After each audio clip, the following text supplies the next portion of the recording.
Picture the largest city on Earth. Now fill it with 500,000 people who haven't discovered deodorant yet. Add a river choked with sewage, streets crawling with pickpockets, and a cathedral so massive it took 35 years to build.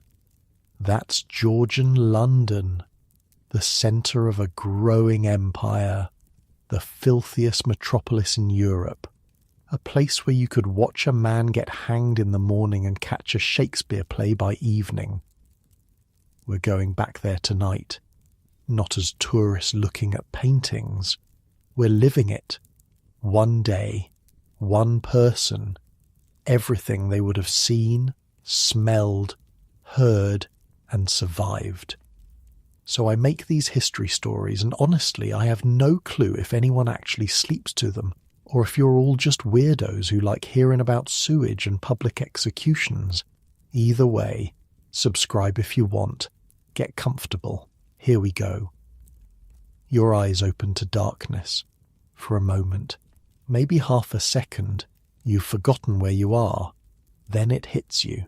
The smell. It's not just one smell, it's layers. Horse manure from the street below, wood smoke from 1,000 chimneys, something rotting in the gutter that you don't want to think about too hard. And underneath it all, the unmistakable funk of people who haven't bathed in weeks, months maybe, including you. Welcome to London in the 1740s. You're lying on a straw-stuffed mattress in an attic room above your master's shop on Cheapside, the busiest commercial street in the entire city, maybe the entire world. Your name is Will Marsden, you're 17 years old, and you arrived here 6 months ago from a village in Essex with exactly 2 shillings in your pocket and a letter of introduction to Master Edmund Whitley, haberdasher. Back home, everyone said London would swallow you whole. They weren't wrong. The church bells are already ringing. Not just one church, dozens. St. Mary le Bow is closest, its famous bells marking the time for half the city. Those are the Bow bells, by the way. You've probably heard the expression about being born within the sound of Bow bells making you a true Cockney. That's already a thing in the 1740s. The bells have been defining London identity for centuries. You need to get up. Master Whitley will have your hide if you're not at your post when the shop opens. And the shop opens early, 4 in the morning in summer, 5 in winter. The sun isn't even properly up yet, and already the street below is coming alive. The wooden floor is cold under your bare feet. Your fellow apprentice, a skinny kid named Jack from somewhere up north, is still snoring in the bed you share. Yeah, you share a bed. That's normal. Most apprentices do. Privacy is a luxury nobody at your level can afford.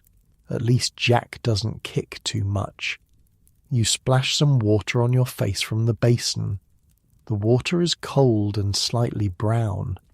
You got it yesterday from the public pump 3 streets over, waiting in line for 20 minutes behind a woman who smelled like fish, and a man who kept muttering about the price of candles. Water doesn't come to your house through pipes, not for regular folks. You fetch it, bucket by bucket from whatever source you can find. Your clothes are where you left them. A rough linen shirt that's seen better days, breeches that end just below the knee, wool stockings and leather shoes with buckles that need polishing. Your waistcoat is your one bit of pride. It's brown, nothing fancy, but it marks you as a tradesman in training rather than a common labourer. Appearances matter in this city. They matter more than almost anything. By the time you get downstairs, Master Whitley is already in the shop, arranging bolts of fabric on the wooden counter. He's a round man with a red face and surprisingly delicate hands. Those hands can tell the difference between Dutch linen and Flemish linen just by touch. He's taught you about half of what he knows, and already your head is swimming with information about thread counts and dye quality, and which merchants are trustworthy and which ones will sell you damaged goods at full price. "You're late," he says without looking up. "You're not late." He says this every morning. You've learned not to argue. The shop is small by London standards, maybe 20 feet wide and twice as deep. The front opens directly onto Cheapside with wooden shutters that fold down to create a counter for displaying goods. Behind that, shelves lined with every kind of haberdashery you can imagine. Ribbons, buttons, lace, pins, needles, thread in more colours than you knew existed, buckles for shoes and breeches, hooks and eyes for corsets. It's not glamorous, but it's honest trade, and Cheapside is the place to do it. You've been here 6 months, but the scale of this street still amazes you. Back in Essex, your whole village probably had fewer people than this single street holds at any given moment. The name Cheapside comes from the Old English word for marketplace, and that's exactly what it is. One long, continuous market stretching from St. Paul's Cathedral at one end to the Poultry at the other. And speaking of St. Paul's, when Master Whitley sends you out on your first errand of the day, collecting a package from a supplier near the cathedral, you take the long way, just to see it again. Every time it takes your breath away. Sir Christopher Wren's St. Paul's Cathedral, completed in 1710 after the Great Fire of 1666, burned the old medieval one to the ground. The dome rises above everything else in London, visible from miles away, 365 feet tall.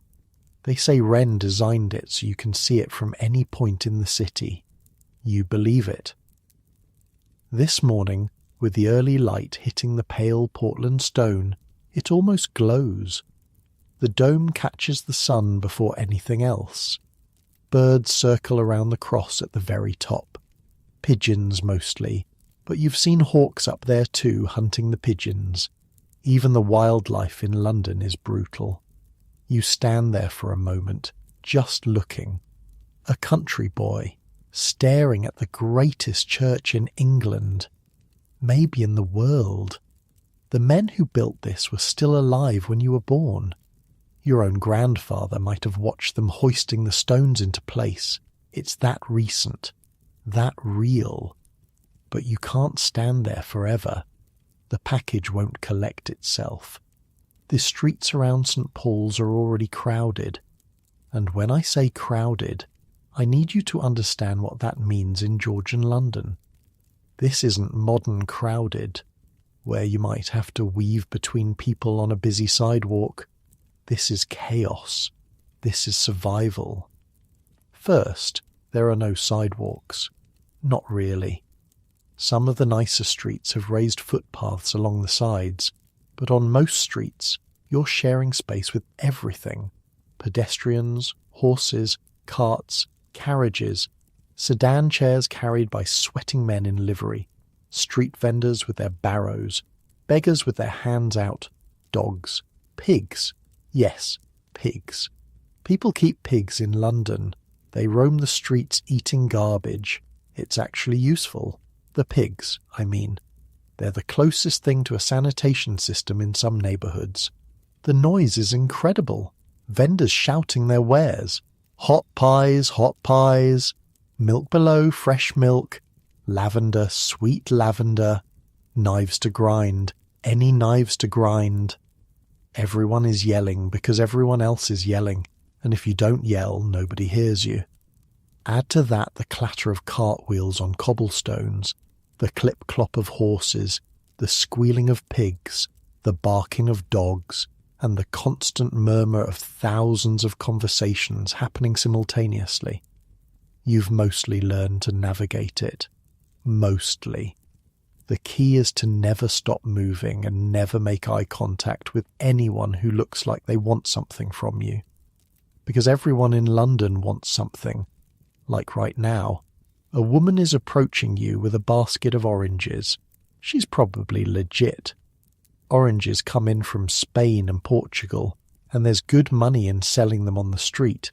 But then again, There's also good money in distracting some country boy while her partner lifts his purse from behind. You don't have a purse to lift. Everything you own is back at Master Whitley's shop, so you just shake your head and keep walking. The woman moves on to her next target. The supplier you're visiting has a shop near Ludgate Hill, on the road that leads down from St. Paul's toward the Fleet River. The Fleet isn't really a river anymore, it's more of an open sewer. They've been trying to cover it over for years, and parts of it are already built over, but down here near where it meets the Thames you can still see it, and smell it. Oh God, can you smell it? The package is ready.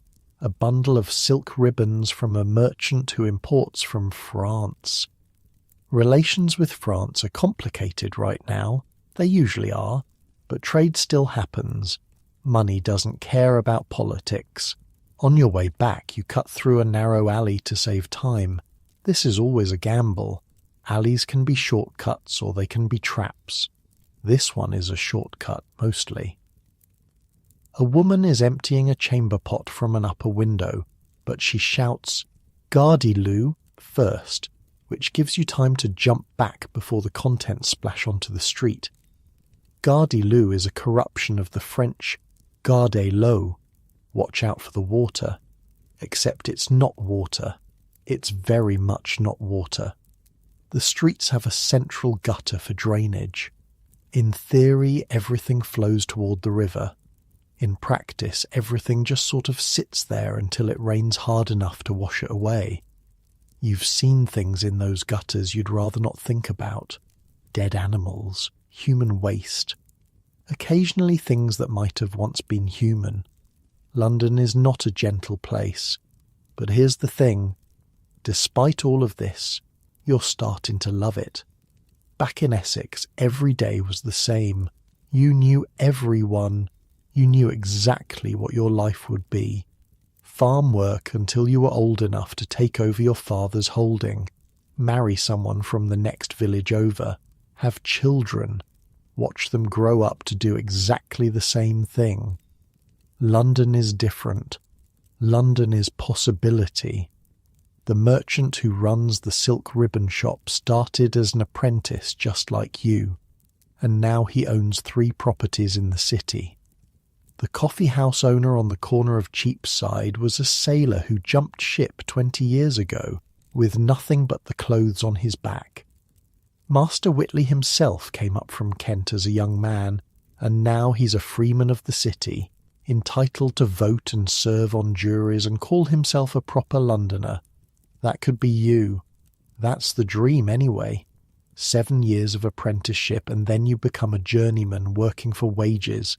Save enough money, prove your skills to the guild, and eventually you can set up your own shop. Become a master yourself. Take on your own apprentices. Build something. It happens. It actually happens. Not for everyone, obviously. Most apprentices fail. They get into trouble, or they get sick, or they just can't hack it and go back to wherever they came from. But some of them make it. And this is the only city in England where making it is even a possibility. The package delivered, you return to the shop just as the morning rush is starting. Cheapside is famous for many things, but mostly it's famous for shopping. This is where London comes to buy. The shops are arranged roughly by trade. The haberdashers are mostly on one stretch. The goldsmiths have their own section. The mercers, who deal in finer fabrics than haberdashers, have another. If you want silk, you know where to go. If you want pewter, there's a street for that. If you want a wig, and everybody wants a wig, even if they can't quite afford a good one, there are wig makers clustered together near the Poultry. The customers are already arriving.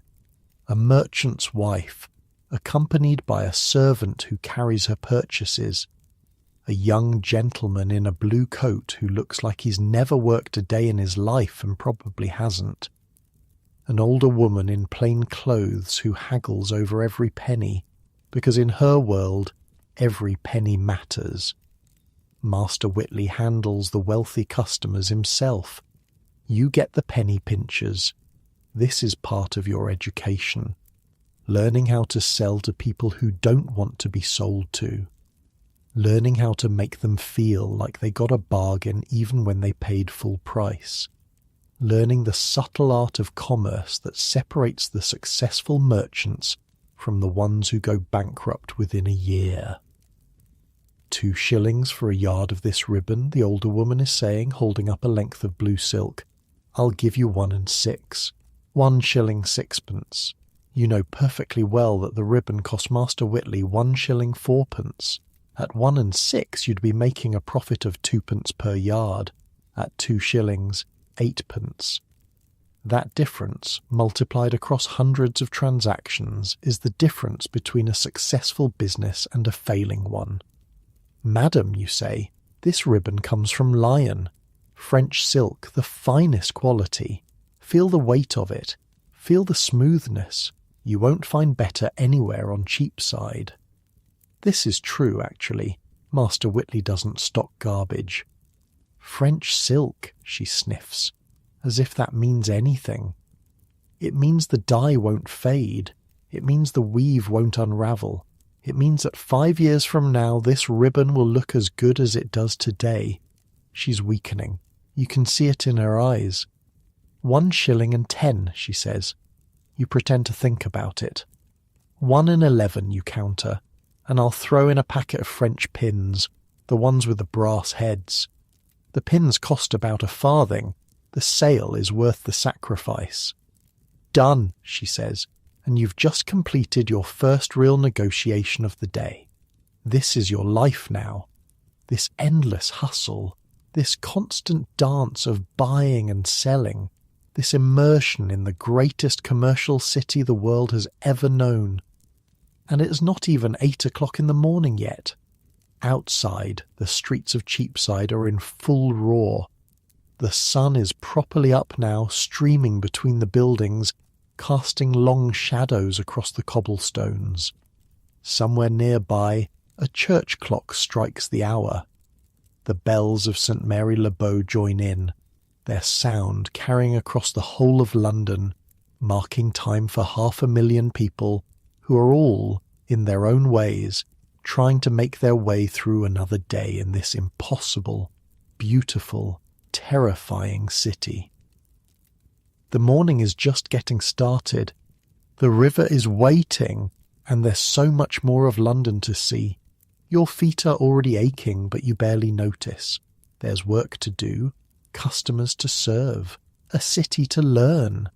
And somewhere out there in this maze of streets and alleys and ancient churches and brand new buildings rising from the ashes of the Great Fire, your future is taking shape.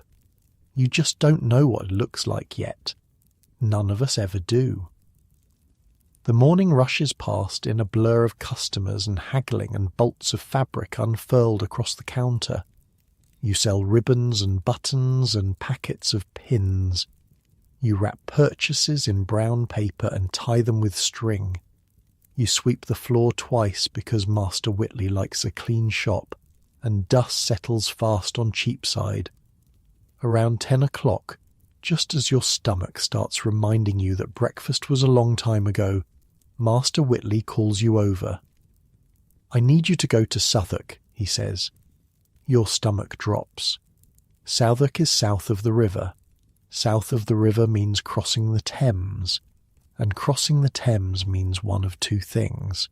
Either you take a boat, which costs money you don't have, or you walk across London Bridge. You've been avoiding London Bridge. There's a merchant on Tooley Street, Master Whitley continues, handing you a small leather pouch.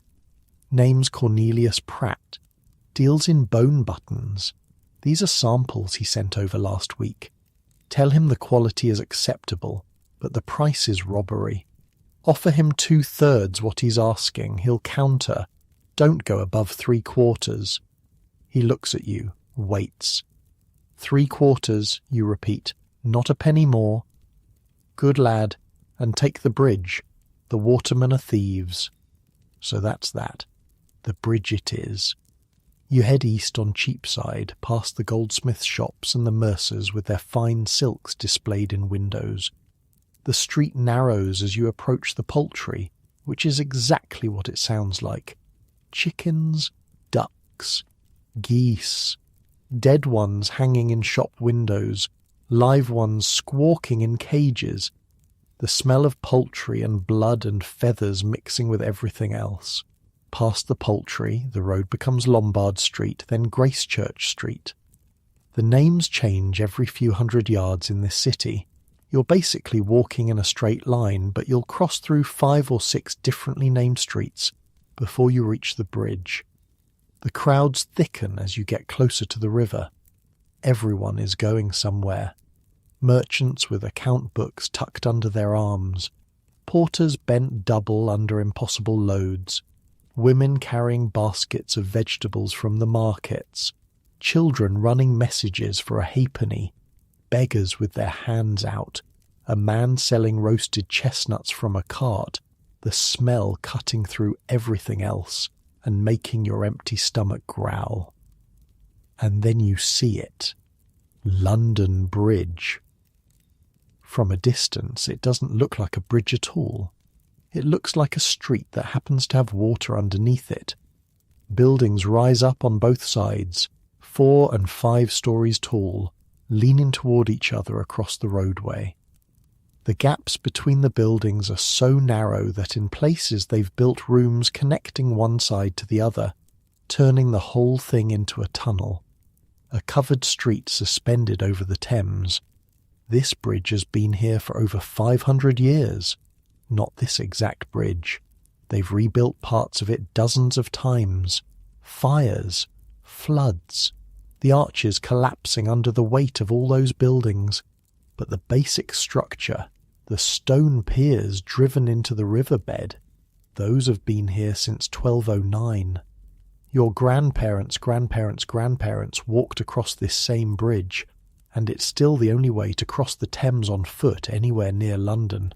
There was supposed to be another bridge at Westminster, but the watermen fought it for decades. 10,000 watermen work this river, ferrying passengers back and forth, and they didn't want competition from a bridge that would let people walk for free. They finally lost that battle a few years back.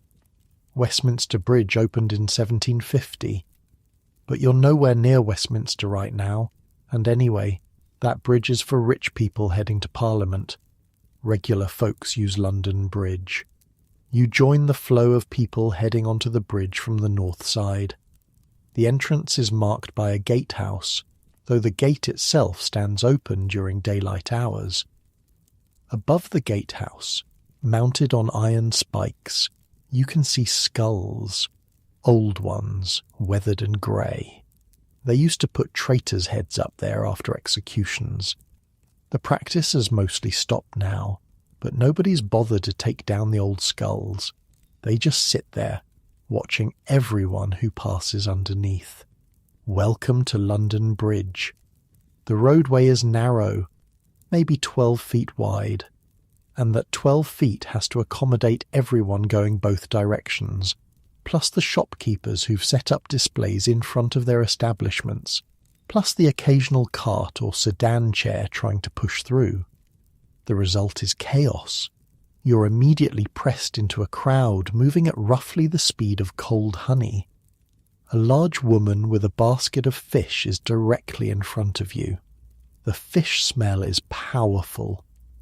Behind you, someone is muttering about being late for something. To your left, the shop windows display everything from gloves to spectacles to books to clocks. To your right, more of the same. The buildings lean inward overhead. In some places, the upper stories actually touch, blocking out the sky entirely. It's dark here in the middle of the day. Candles burn in shop windows even though it's barely noon. And the noise. God, the noise.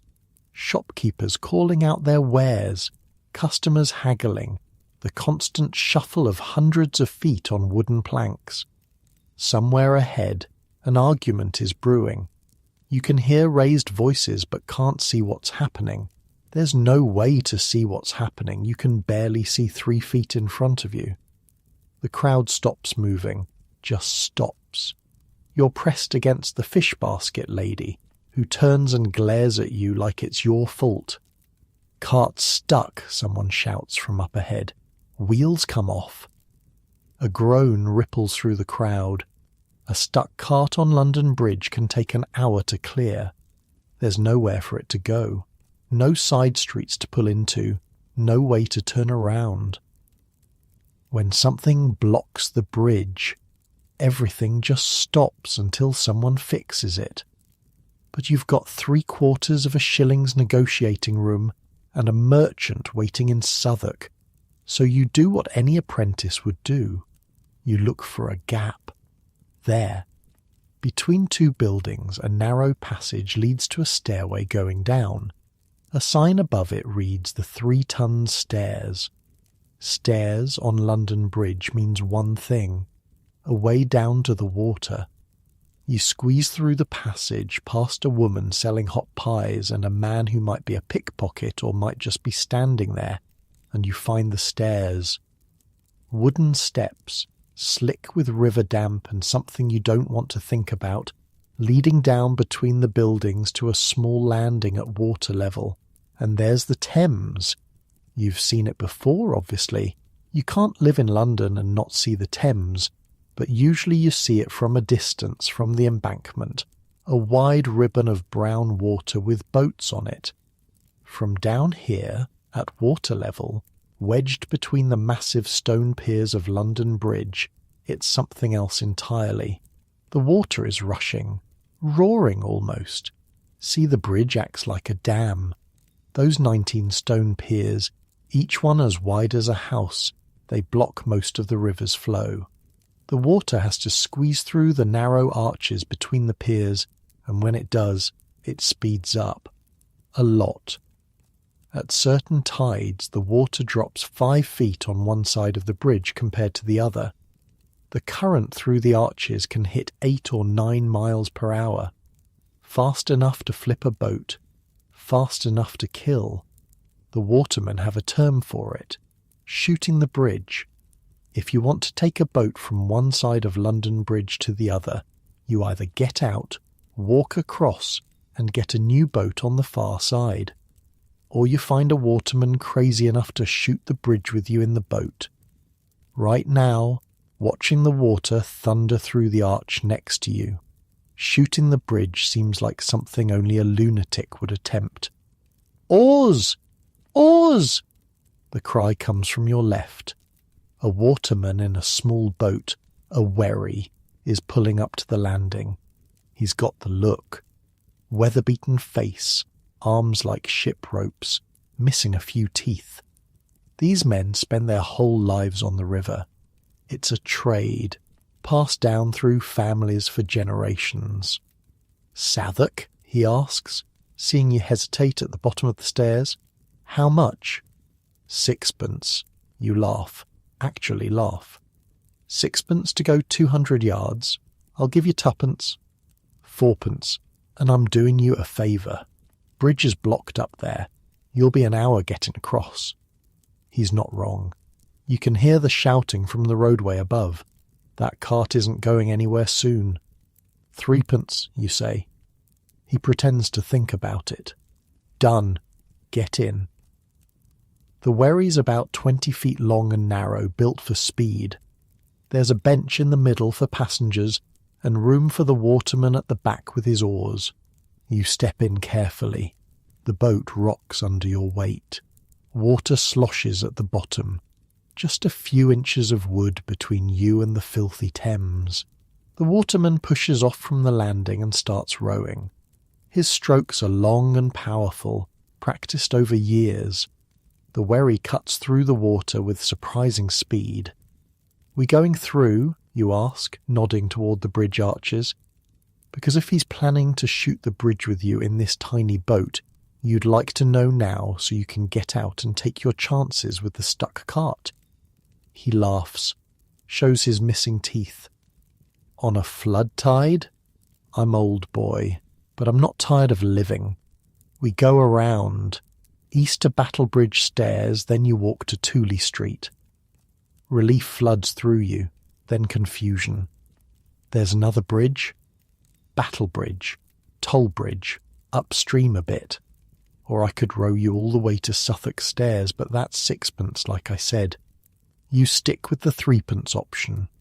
The waterman rows east, downstream, following the current. Other boats fill the river around you, wherries like yours, carrying passengers.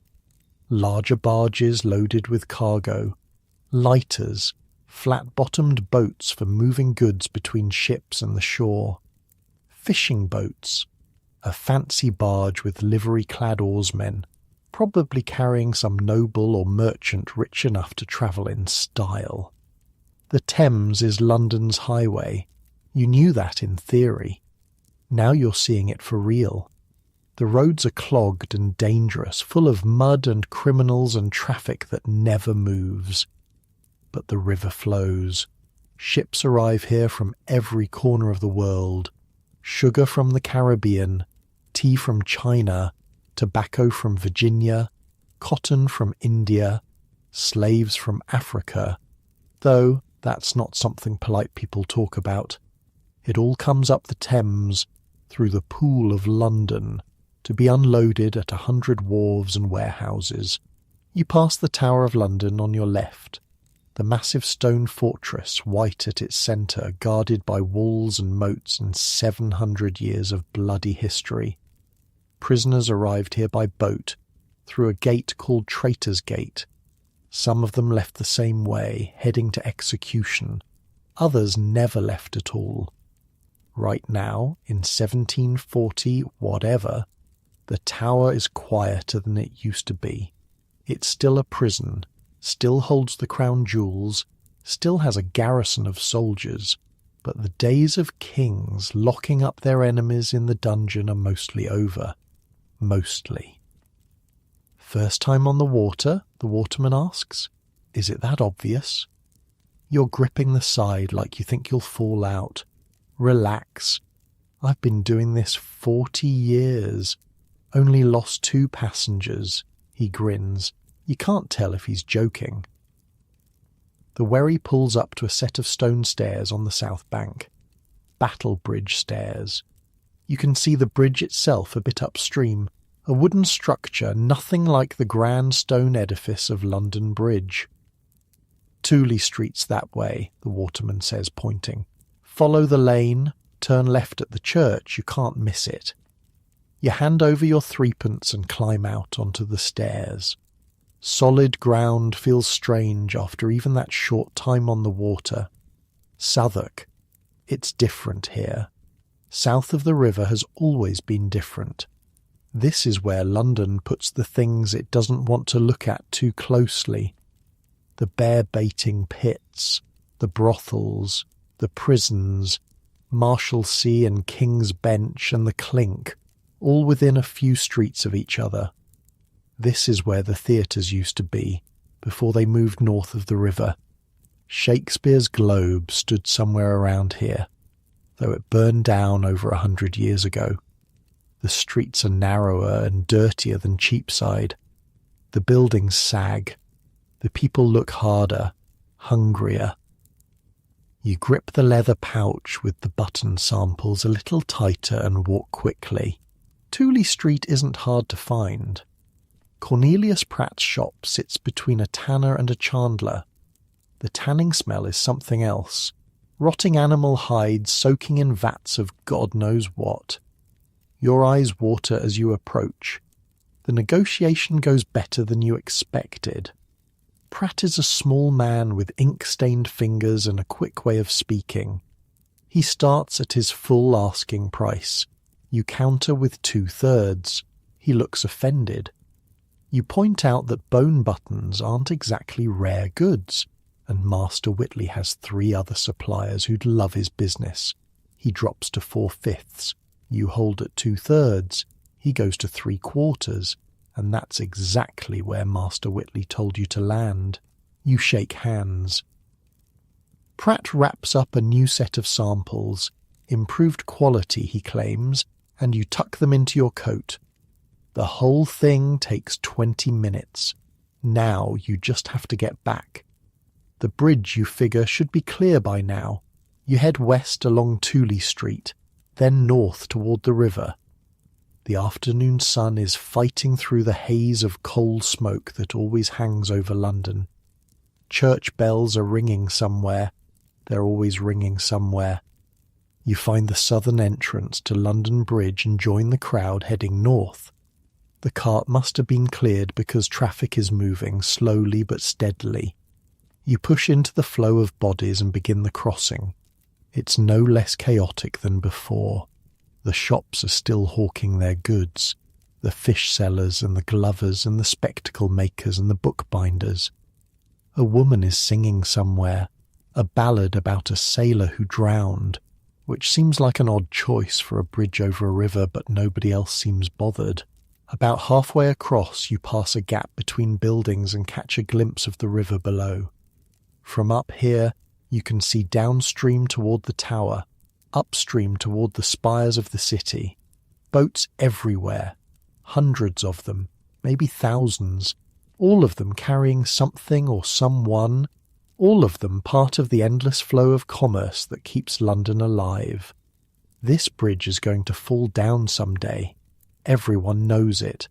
The buildings are too heavy. The foundations are constantly being repaired.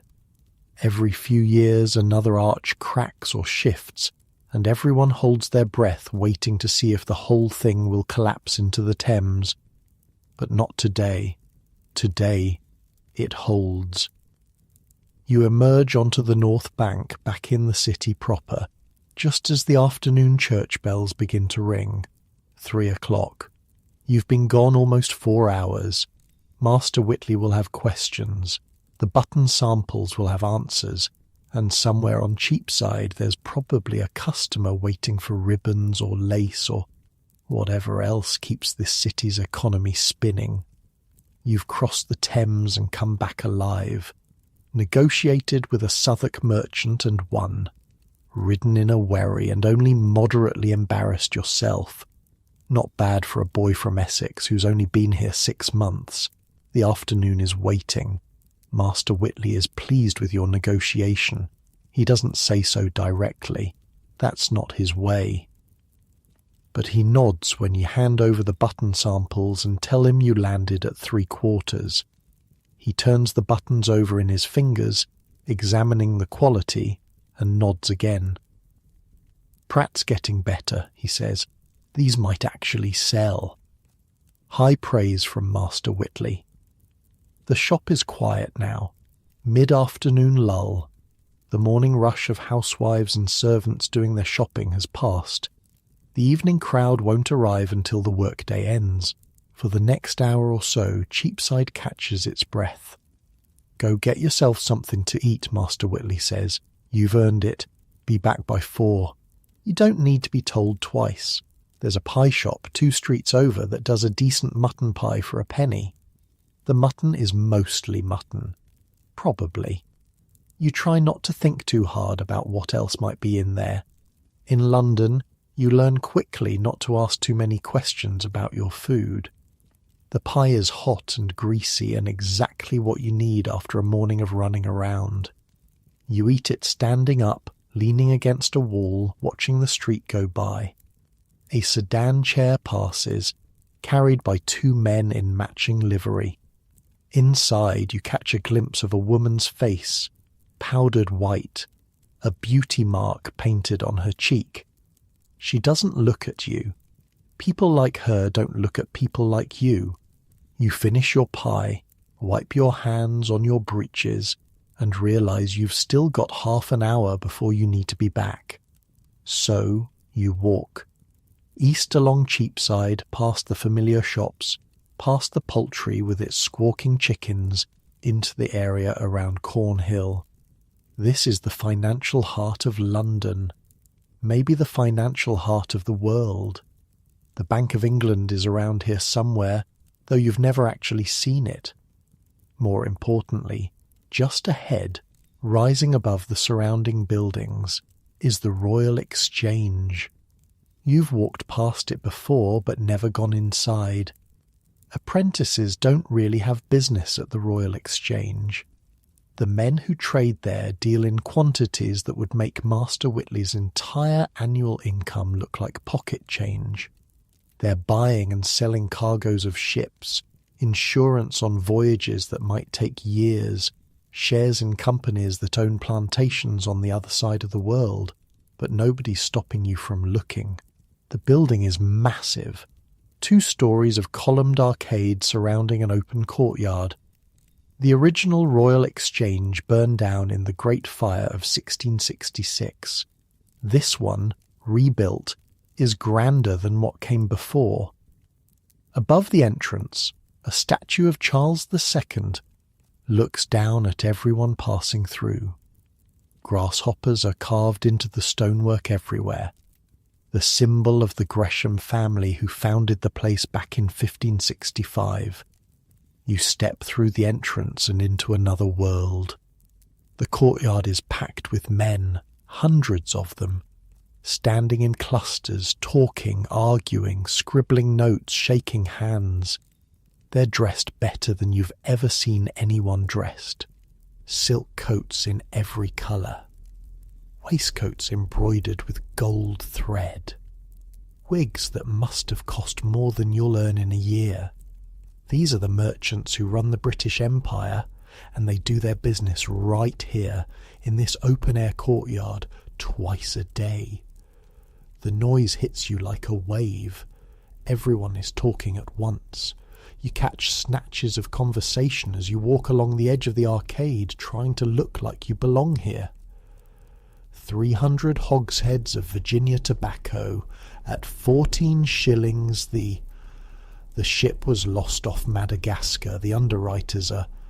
Sugar prices won't hold, not with the French flooding the... Bengal cotton, finest quality. I've seen the samples myself. It's like standing inside a beehive.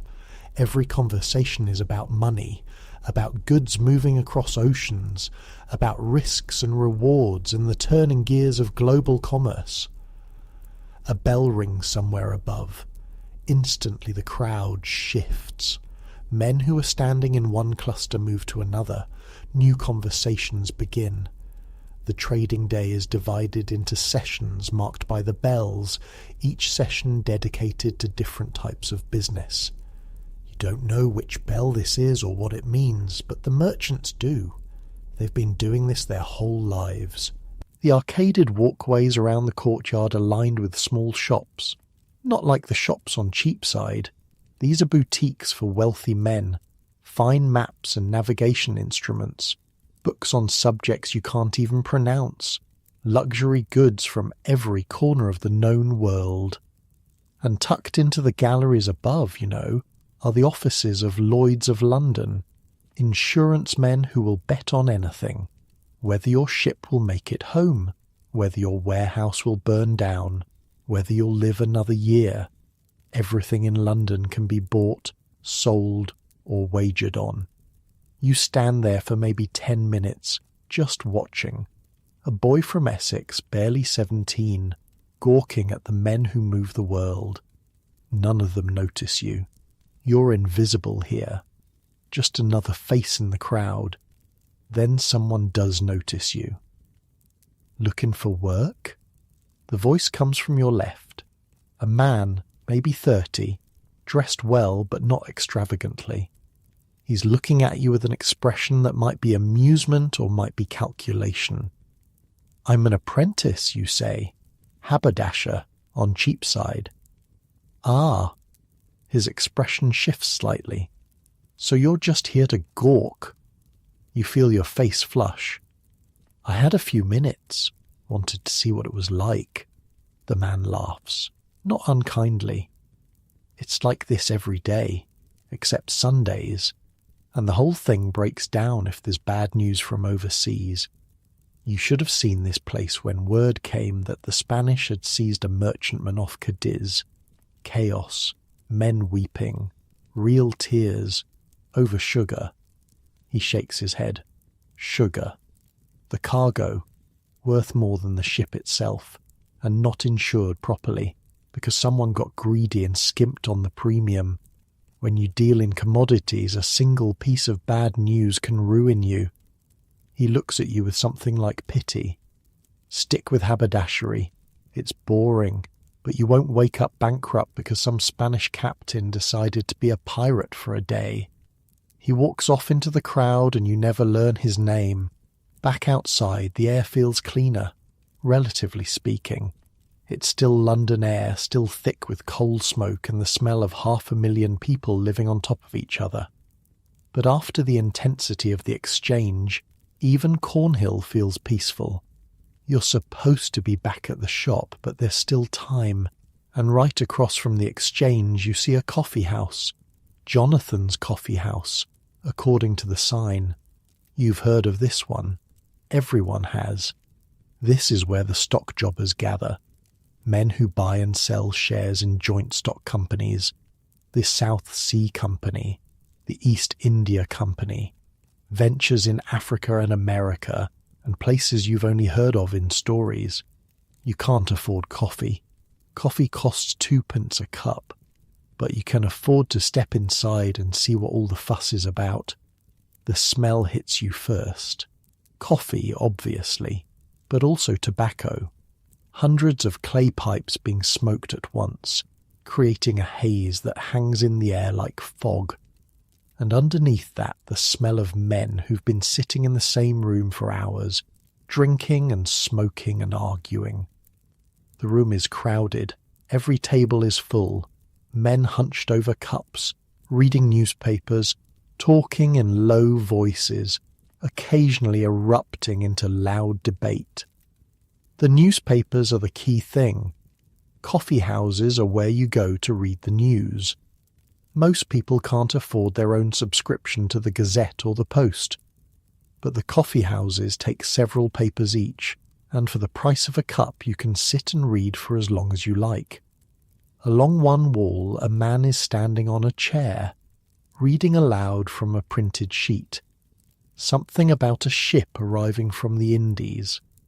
The men around him are listening intently, doing calculations in their heads, figuring out how this news will affect prices and profits. Information moves through London's coffee houses like blood through veins. A merchant at the exchange might hear a rumour at 10 o'clock. By noon, it's being discussed in every coffee house in the city. By evening, it's crossed the river to Southwark and the Bridgehead taverns. By tomorrow everyone knows. You don't stay long. You don't buy anything. The serving girl gives you a dirty look when you leave without ordering, but you're not the first person to wander in just to see the place, and you won't be the last. Outside, the church bells are striking 4. You run. Cheapside isn't far, but Master Whitley said 4 o'clock, and Master Whitley means 4 o'clock.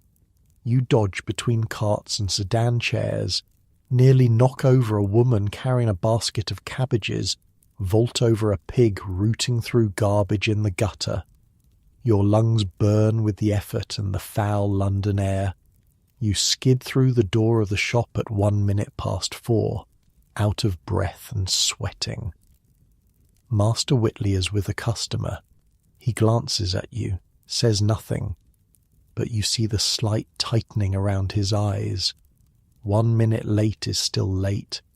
You take your place behind the counter, catch your breath as quietly as possible, and wait for the lecture that will come after the customer leaves. The customer is a young woman, accompanied by an older woman who's probably her mother. They're examining lace. The good lace, the stuff Master Whitley keeps in the cabinet behind the counter. French lace that costs more per yard than you make in a month. The Brussels is finer, the young woman says, holding up a sample to the light. The Valenciennes holds up better to washing, Master Whitley replies. If Madame intends to wear this often, I'd recommend the Valenciennes. The mother looks at the prices, frowns, and if she only intends to wear it once, for her wedding, wedding lace, the most expensive purchase most women ever make. Master Whitley's eyes light up, though his expression stays neutral. For a wedding, madam, one wants the finest quality, something that will become an heirloom, something her daughter will wear, and her daughter's daughter. He's good at this. You've watched him work customers before, but never quite at this level. The sale of wedding lace is an art form. He shows them sample after sample, discussing the merits of each, the history of the lace-making regions, the particular techniques used by different workshops. He's not just selling fabric, he's selling a story, a future, a legacy. By the time the women leave, they've spent more money than you'll earn in the next 3 years. Master Whitley wraps the purchase himself, ties it with silk ribbon, sees them to the door with a bow that would do credit to a courtier. Then he turns to you.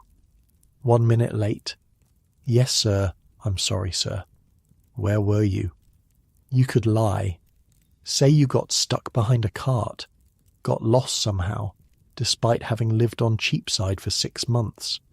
But Master Whitley has a way of knowing when you're lying, and the punishment for lying is worse than the punishment for the truth. The Royal Exchange, you say, and Jonathan's coffee house, just for a minute, just to see. He looks at you for a long moment. His expression is unreadable. You went to the Exchange. Yes, sir. And Jonathan's. Yes, sir. He's quiet. The shop feels very still. Outside, Cheapside continues its endless noise, but in here, there's only the two of you and the weight of your confession. Then Master Whitley does something unexpected. He laughs. Not a big laugh, just a short exhalation, a shake of his head, but definitely a laugh. When I was your age, he says, I used to sneak over to the Exchange every chance I got. Stood there like a fool, watching the merchants, dreaming about being one of them someday. You stare at him. This is the most personal thing Master Whitley has ever said to you. Did you, you ask, become one of them? He gestures around the shop. The bolts of fabric, the ribbons and buttons, the modest premises on Cheapside, respectable but hardly grand. I became this, a tradesman, a haberdasher. I'll never set foot on the floor of the Exchange as anything other than a spectator. But I own my shop. I employ 2 apprentices. I pay my debts on time and keep a clean reputation with the worshipful company of haberdashers. That's its own kind of success. He looks at you, really looks at you, maybe for the first time since you started working here. You're not a bad lad, Will. You did well with Pratt today. 3 quarters, just like I said. Not everyone can negotiate like that. Some of my previous apprentices would have caved at 4/5 and called it a victory. You don't know what to say. Now get back to work, and next time you go wandering, leave yourself more than 1 minute to get back. He turns away, starts straightening the fabric on the shelves. The conversation is over, but something has shifted. Some wall between master and apprentice has cracked, just slightly. You've seen a glimpse of the young man he used to be, the dreamer who snuck away to watch the merchants, the boy from Kent who came to London with nothing and built something real. That could be you. That might actually be you. The evening customers start arriving. The shop gets busy again. You sell ribbons and buttons and count out pins by the dozen. The routine of commerce, the endless small transactions that keep the city running. Outside, the sun is setting. The light through the shop windows turns golden, then orange, then fades altogether. Candles are lit. The street vendors start packing up their carts. Another day in Georgian London slowly winding down, but not over yet. The shop closes at 8 o'clock. Master Whitley is precise about this. 8 o'clock means 8 o'clock, Not 5 past, not 10 past. The shutters go up, the door is bolted, and the day's takings are counted out on the counter. Tonight, it's a good haul. The wedding lace alone accounts for more than a week's usual business. Master Whitley counts the coins twice, makes a note in his ledger, and locks everything in the strongbox he keeps beneath the floorboards. Supper, he says. Supper happens in the back room of the shop. There's a small kitchen there, barely bigger than a closet, with a fireplace and a table and 3 stools. Mrs. Whitley does the cooking. She's a quiet woman, 10 years younger than her husband, with a face that might have been pretty once and hands roughened by work. Tonight it's boiled mutton with turnips. The mutton is tough and the turnips are bland, but there's plenty of it. You eat until you're full, which is more than you could say for most of your meals back in Essex. Whatever else you might say about your apprenticeship, Master Whitley feeds you properly. Jack sits across from you, shoveling food into his mouth like he hasn't eaten in days. Jack's been here 3 years longer than you. He knows things, where the loose floorboard is, which suppliers can be bargained down and which ones take offence, how to tell when Master Whitley is in a good mood versus when he's just pretending. You went to the exchange today, Jack says between mouthfuls. It's not a question. Word travels fast. Master Whitley mentioned it. Jack grins. Said you've got ideas above your station. He said I did well with the button merchant. That too, Jack shrugs. Don't get cocky. Pratt's easy. Wait until you have to negotiate with the silk importers. Those bastards will eat you alive. Mrs. Whitley clears her throat. She doesn't approve of language at the dinner table. Jack mumbles an apology and goes back to his mutton. After supper there's the evening routine, cleaning the shop, preparing for tomorrow, making sure the fabric is properly stored, the ribbons organised by colour, the buttons sorted by size. It's tedious work, but it has to be done. A messy shop loses customers. Master Whitley has said this approximately 4,000 times since you arrived. By 9 o'clock the work is finished. Master Whitley and his wife retire to their rooms above the shop. Jack stretches, yawns, and announces that he's going out. Out where? The Feathers, ale, cards, maybe a girl if I'm lucky. He looks at you. You coming? You should say no. You should go upstairs to the attic room and get some sleep. Tomorrow starts at 5 o'clock, same as every day, and you'll be exhausted if you stay out late. But you're 17 years old and you've been in London for 6 months and you've barely seen anything except the inside of this shop and the streets between here and various suppliers. Yeah, you say, I'm coming. The Feathers is a tavern 3 streets over, tucked into an alley off Bread Street. From the outside it looks like nothing. A wooden door, a faded sign showing a bundle of feathers, a single candle burning in the window. But inside, it's packed. The noise hits you first. Laughter, shouting, the clatter of tankards on wooden tables, then the smell, ale and tobacco and bodies pressed too close together. The room is maybe 30 feet across, with the low ceiling blackened by decades of pipe smoke. Every table is full. People are standing along the walls, drinks in hand, talking over each other. Jack seems to know everyone. He pushes through the crowd, exchanging greetings, slapping backs, making his way toward a table near the fire where a card game is already in progress. "This is Will," he says, gesturing at you. "New apprentice. Don't cheat him too badly." The men at the table look you over. A butcher's boy with forearms like ham hocks. A printer's devil with ink stains on his fingers. A fellow you don't recognise who might be a clerk or might be a cut-purse. Hard to tell in this light. "Can he play?" the butcher's boy asks. "He can learn," Jack says. "The game is called Put. You've never played it before, but it's simple enough. 2 or 3 cards dealt. Highest card wins, with some betting on the side. The stakes are small. A halfpenny here, a penny there. But the money adds up, and by the end of the first hour you're down 6pence. 6pence is a lot of money when you only earn a few shillings a week. I'm out, you say, pushing back from the table. Smart lad, the printer's devil says. Most new players lose their whole week's wages before they figure out when to quit. Jack is still in the game, doing better than you did. He's got a knack for reading faces, knowing when someone's bluffing. You leave him to it and make your way to the bar.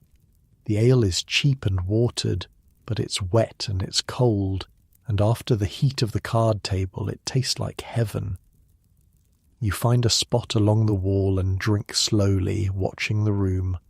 London nightlife. This is what it looks like. There's a man in the corner telling a story to a rapt audience. Something about a voyage to the Indies, a storm, a near drowning. Probably half lies, but nobody seems to mind. 2 women are arguing near the door, their voices rising and falling, occasionally punctuated by laughter. A fiddler is trying to play in another corner, but he's drunk and the tune keeps wandering into something unrecognisable. And everywhere people are drinking, not just ale, gin. You've heard about gin. Everyone's heard about gin. It's the drink of the poor, the desperate, the lost.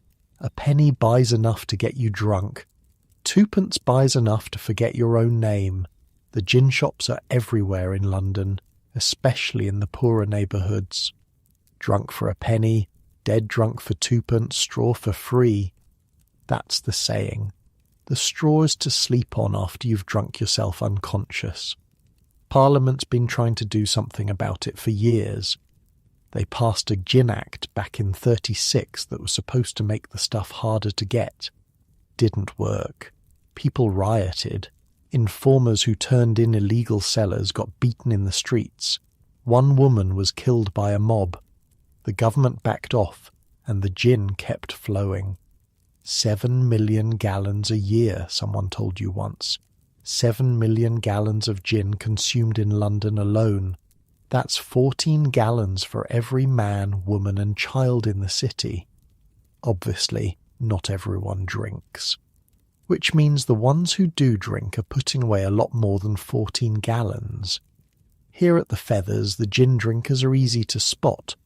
They're the ones with the glazed eyes and the shaking hands. The ones who've moved past cheerful into something darker. A woman at a nearby table is slumped over, barely conscious, while her companions continue drinking around her. Nobody seems concerned. This happens every night. This is normal. There's a print you've seen in shop windows.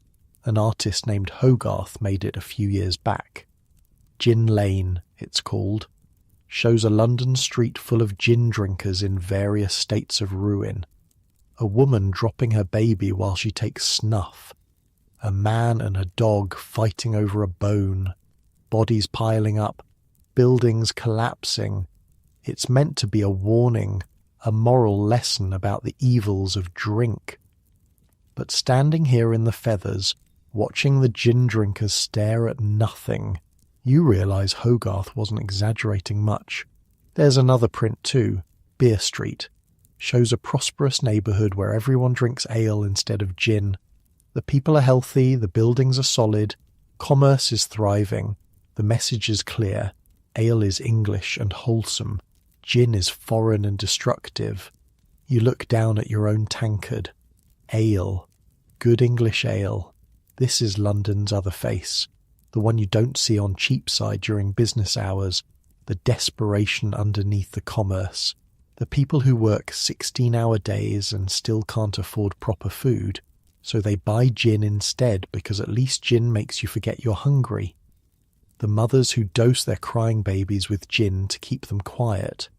The workers who drink their wages before they even get home. You think about the merchants at the Royal Exchange, their silk coats and embroidered waistcoats, The casual way they discussed cargoes worth more than this entire tavern. Less than half a mile separates the exchange from this alley, but it might as well be a different world.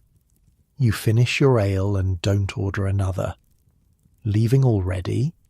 It's the clerk or cut purse from the card game.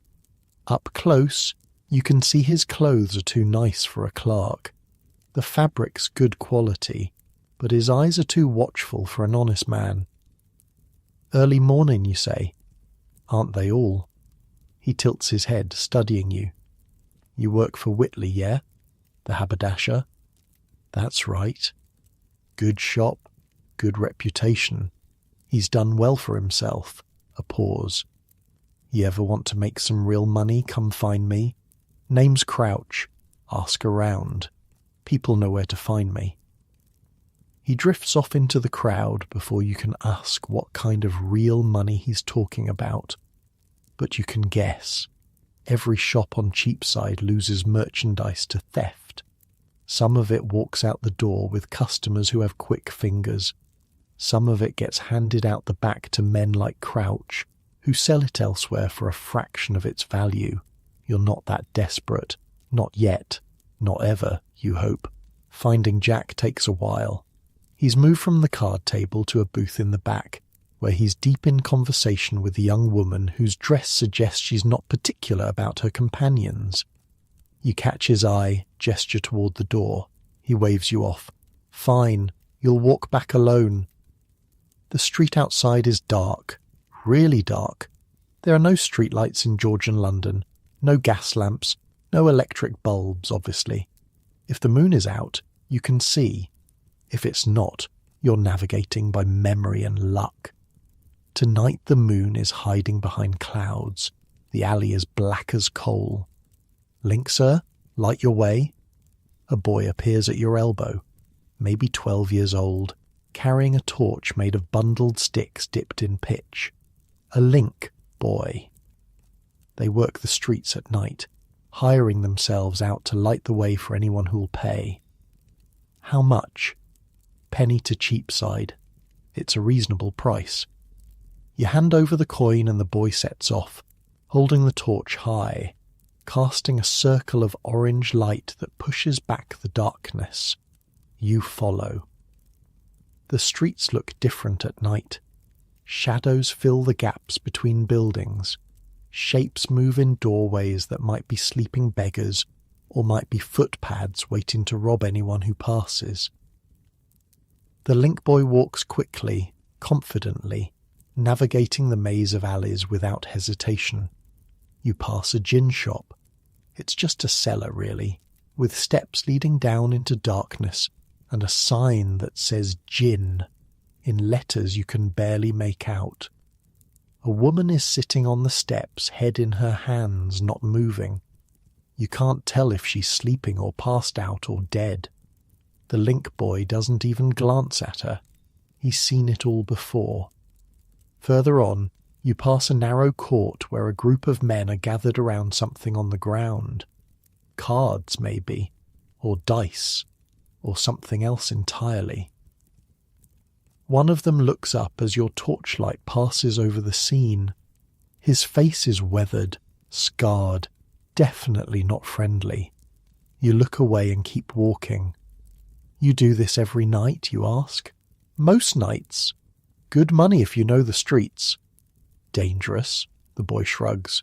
Sometimes. You learn which corners to avoid, which gangs control which territory. Stay in the light, keep moving, don't carry anything worth stealing. There's footpads who'll slit your throat for sixpence.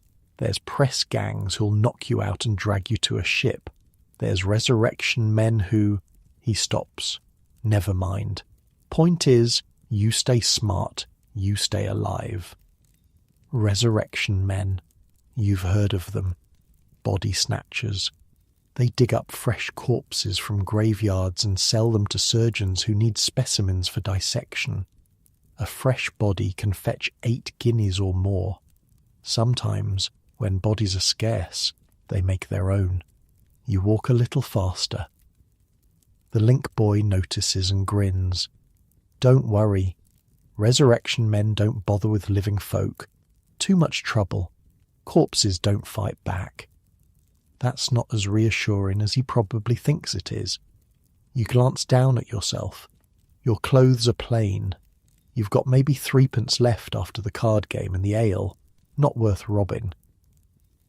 But tell that to someone desperate enough. A sound behind you. Footsteps. More than one person. The link boy hears it too. His pace quickens. Walk faster, he mutters. Don't run. Running makes them chase. You walk faster. The footsteps behind you match your pace. Your heart is hammering now. The torch throws wild shadows on the walls. Then, up ahead, light. Another torch, and voices. A group of men emerging from a tavern, laughing, obviously drunk but numerous. Safety in numbers. The footsteps behind you fade away. Whoever was following decided the odds weren't worth it. Close one, the link boy says. His voice is steady, but you can see his hands shaking slightly. They usually give up if there's a crowd. Does that happen often? Often enough. He leads you around a final corner and suddenly you're on Cheapside, the familiar shop fronts, the shuttered windows of Master Whitley's establishment. Home. You give the boy an extra halfpenny for his trouble. He looks surprised, then grateful, and disappears back into the darkness with his torch, off to find another customer. The door is locked, obviously. But Jack showed you the trick on your first week. There's a loose board around the side, just big enough to squeeze through into the back room. Master Whitley probably knows about it. He's never said anything. You ease through the gap, replace the board, and make your way through the dark shop to the stairs, up to the attic. Your bed is waiting. The straw mattress that seemed so uncomfortable when you first arrived now feels like luxury. You lie down without undressing, too tired to bother. Outside, London continues its nighttime life. The taverns will be open for hours yet. The gin shops never close. Somewhere out there, Jack is probably still drinking, still chasing that girl, still making choices that might or might not catch up with him. And somewhere out there, footpads are prowling the dark streets. Link boys are lighting the way for strangers, and 500,000 people are trying to survive another night in the greatest city in the world. You close your eyes. Tomorrow is another day. Another 5 o'clock wake-up. Another round of ribbons and buttons and lace. Another set of customers to charm and suppliers to negotiate with, and streets to navigate. But that's tomorrow. Right now, in this moment, you're warm and fed and safe. You've survived your first real night out in London. You've gambled and lost, but not too badly. You've seen the darkness and made it home. That's not nothing. The sounds of the city fade as sleep pulls you under. The last thing you hear is a church bell somewhere in the distance striking 11. 2 more hours until midnight. 6 more hours until dawn. And then it all starts again. Morning comes too soon. The church bells pull you out of sleep at 5, same as always. Your head feels thick from last night's ale, but there's no time to nurse it. Jack is already up, splashing water on his face from the basin, looking annoyingly fresh for someone who stayed out much later than you did. "Good night?" you ask. He grins, says nothing. That's answer enough. The morning routine passes in a blur. Washing, dressing, breakfast of bread and small beer. The shop opens at 7. Customers trickle in. You sell buttons to a tailor's wife and ribbon to a milliner's assistant, and a dozen packets of pins to a woman who runs a boarding house in Aldgate. Around mid-morning, Master Whitley calls you over. "I need you to make a delivery," he says. "Leicester Fields." Leicester Fields. You've heard of it, but never been there. It's in the West End, where the fashionable people live. A different London entirely from Cheapside in the city. Master Whitley hands you a wrapped parcel, surprisingly heavy for its size. This goes to number 31, a painter named Hogarth. Don't dawdle, don't get lost, and for God's sake, don't drop it. That's 3 months of specialty thread he ordered, and he's already paid.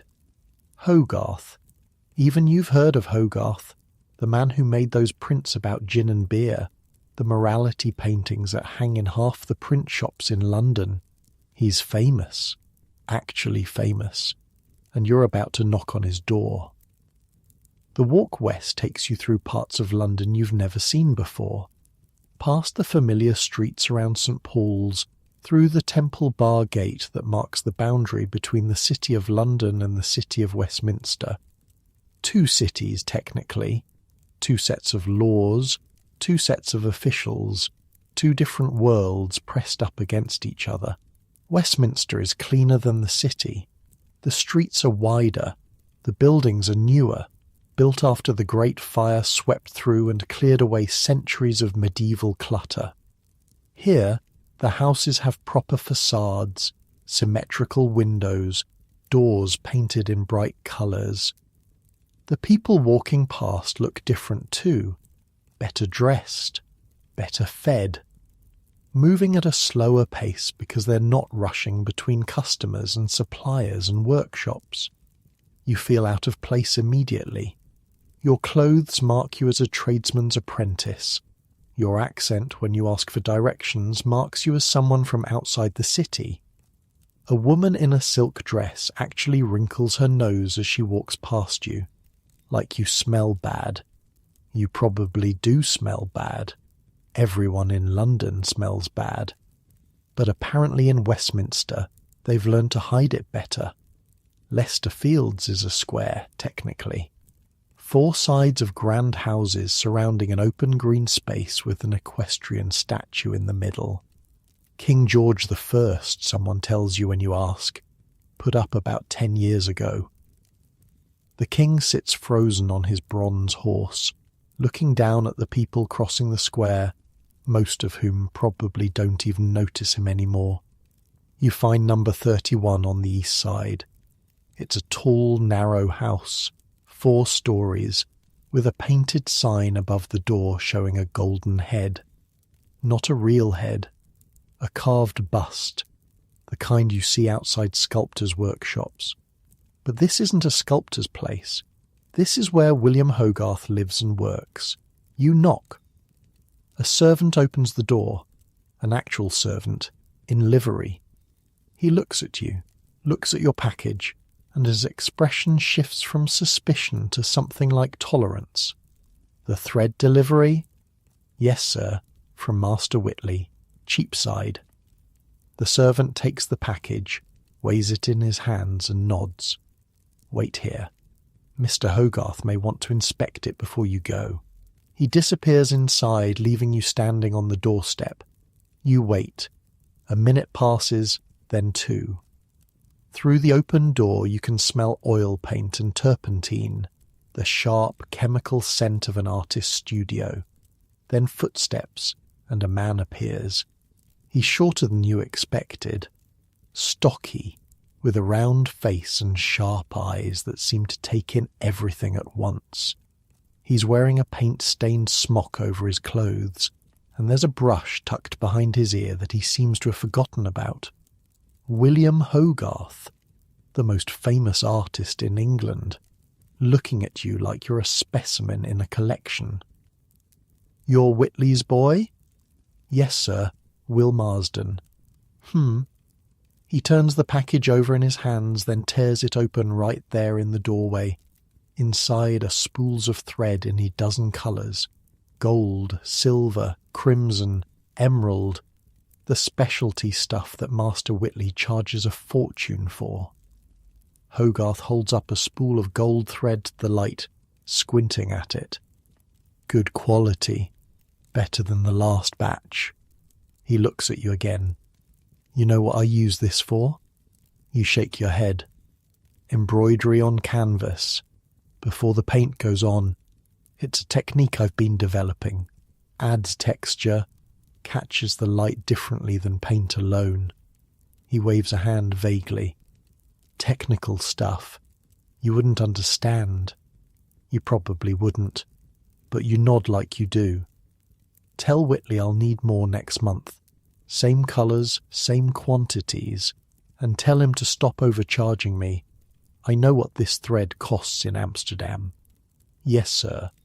Hogarth turns to go back inside, then pauses. Looks at you over his shoulder. You've seen my prints? Gin Lane and all that? Yes, sir. Everyone has. What do you think of them? This feels like a test. You're not sure what the right answer is, so you give the honest one.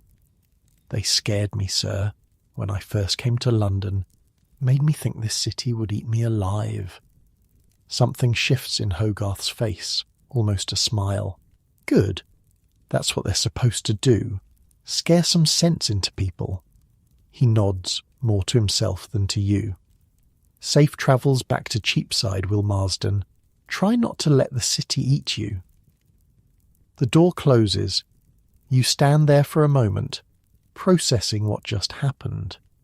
You just talked to William Hogarth, had an actual conversation, and he remembered your name. That's worth more than a sixpence lost at cards. Since you're in Leicester Fields anyway, you take a few minutes to look around.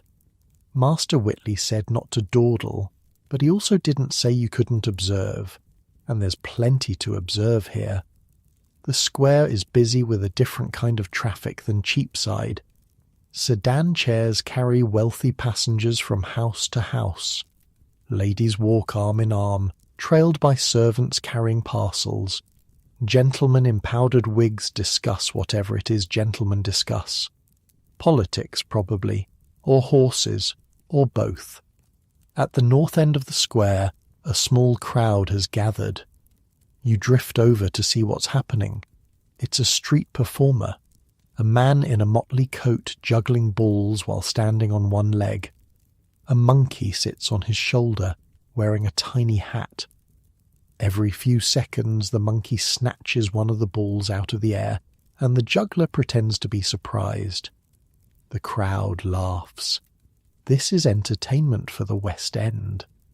More sophisticated than the bear-baiting pits south of the river, less exclusive than the theatres and opera houses where tickets cost more than you earn in a month. Street performers work the squares and parks, passing a hat after their show, hoping the wealthy spectators will be generous. You watch for a few minutes. The juggler adds more balls. The monkey steals more of them. A woman near you laughs so hard she nearly drops her parasol. Then the hat comes around. You don't have money to spare, but you drop in a farthing anyway. The juggler nods at you. The monkey tips its tiny hat. Walking back toward the city, you take a different route than the one you came. Your path takes you past St. James's Square, and you slow down just to look. This is the pinnacle of aristocratic London, the most exclusive address in the capital. Dukes and earls and prime ministers live here, in houses so grand they make Leicester Fields look modest. The square itself has been transformed in recent years by a royal gardener named Bridgman. There's an elegant basin at the centre, 150 feet wide, surrounded by stone obelisks bearing lamps. The ironwork around it probably cost more than Master Whitley's entire shop. Before Bridgman's work, residents complained the square was muddy, neglected, frankly embarrassing for such prestigious addresses. Now it's immaculate. The wealthy have a way of making things nice for themselves. You don't linger. A boy in apprentice clothes standing too long in St. James's Square attracts the wrong kind of attention. But you file it away in your memory. Another piece of London, another reminder of how far the distance is between the bottom and the top. South through the Haymarket, where the Opera House stands shuttered in the morning light. Past the Charing Cross, where once upon a time the bodies of traitors were displayed on spikes. Now it's just a busy intersection. Coaches and carts and people flowing in every direction. You cut through Covent Garden. This is the Market District, London's fruit and vegetable supplier. The square is packed with stalls selling everything that grows from the ground. Apples and pears and cabbages and turnips, carrots with the dirt still on them, bundles of herbs that scent the air with something almost pleasant, a rare break from London's usual smells. But Covent Garden isn't just produce. Around the edges of the market square a different kind of trade happens. Coffee houses where writers and poets gather to argue about ideas, print shops selling pamphlets on every topic imaginable, and if you look closely, working girls who've drifted over from the lanes around Drury Lane, looking for customers among the morning crowds. London doesn't hide its vices, it just puts them in different neighbourhoods. These sellers are crying their wares in a dozen accents. Irish voices, country voices, voices so thick with London slang you can barely understand them. Women balance baskets on their heads with an ease that comes from years of practice. Children run between the stalls snatching bruised fruit that's about to be thrown away. Nobody stops them. It's not really stealing if nobody wants it anyway. You pause near a stall selling oranges. Real oranges, shipped from Spain or Portugal. Bright spots of colour in the grey London morning. They cost more than you can afford, but you can smell them from 3 feet away. Sweet and sharp and utterly foreign. Orange, sir?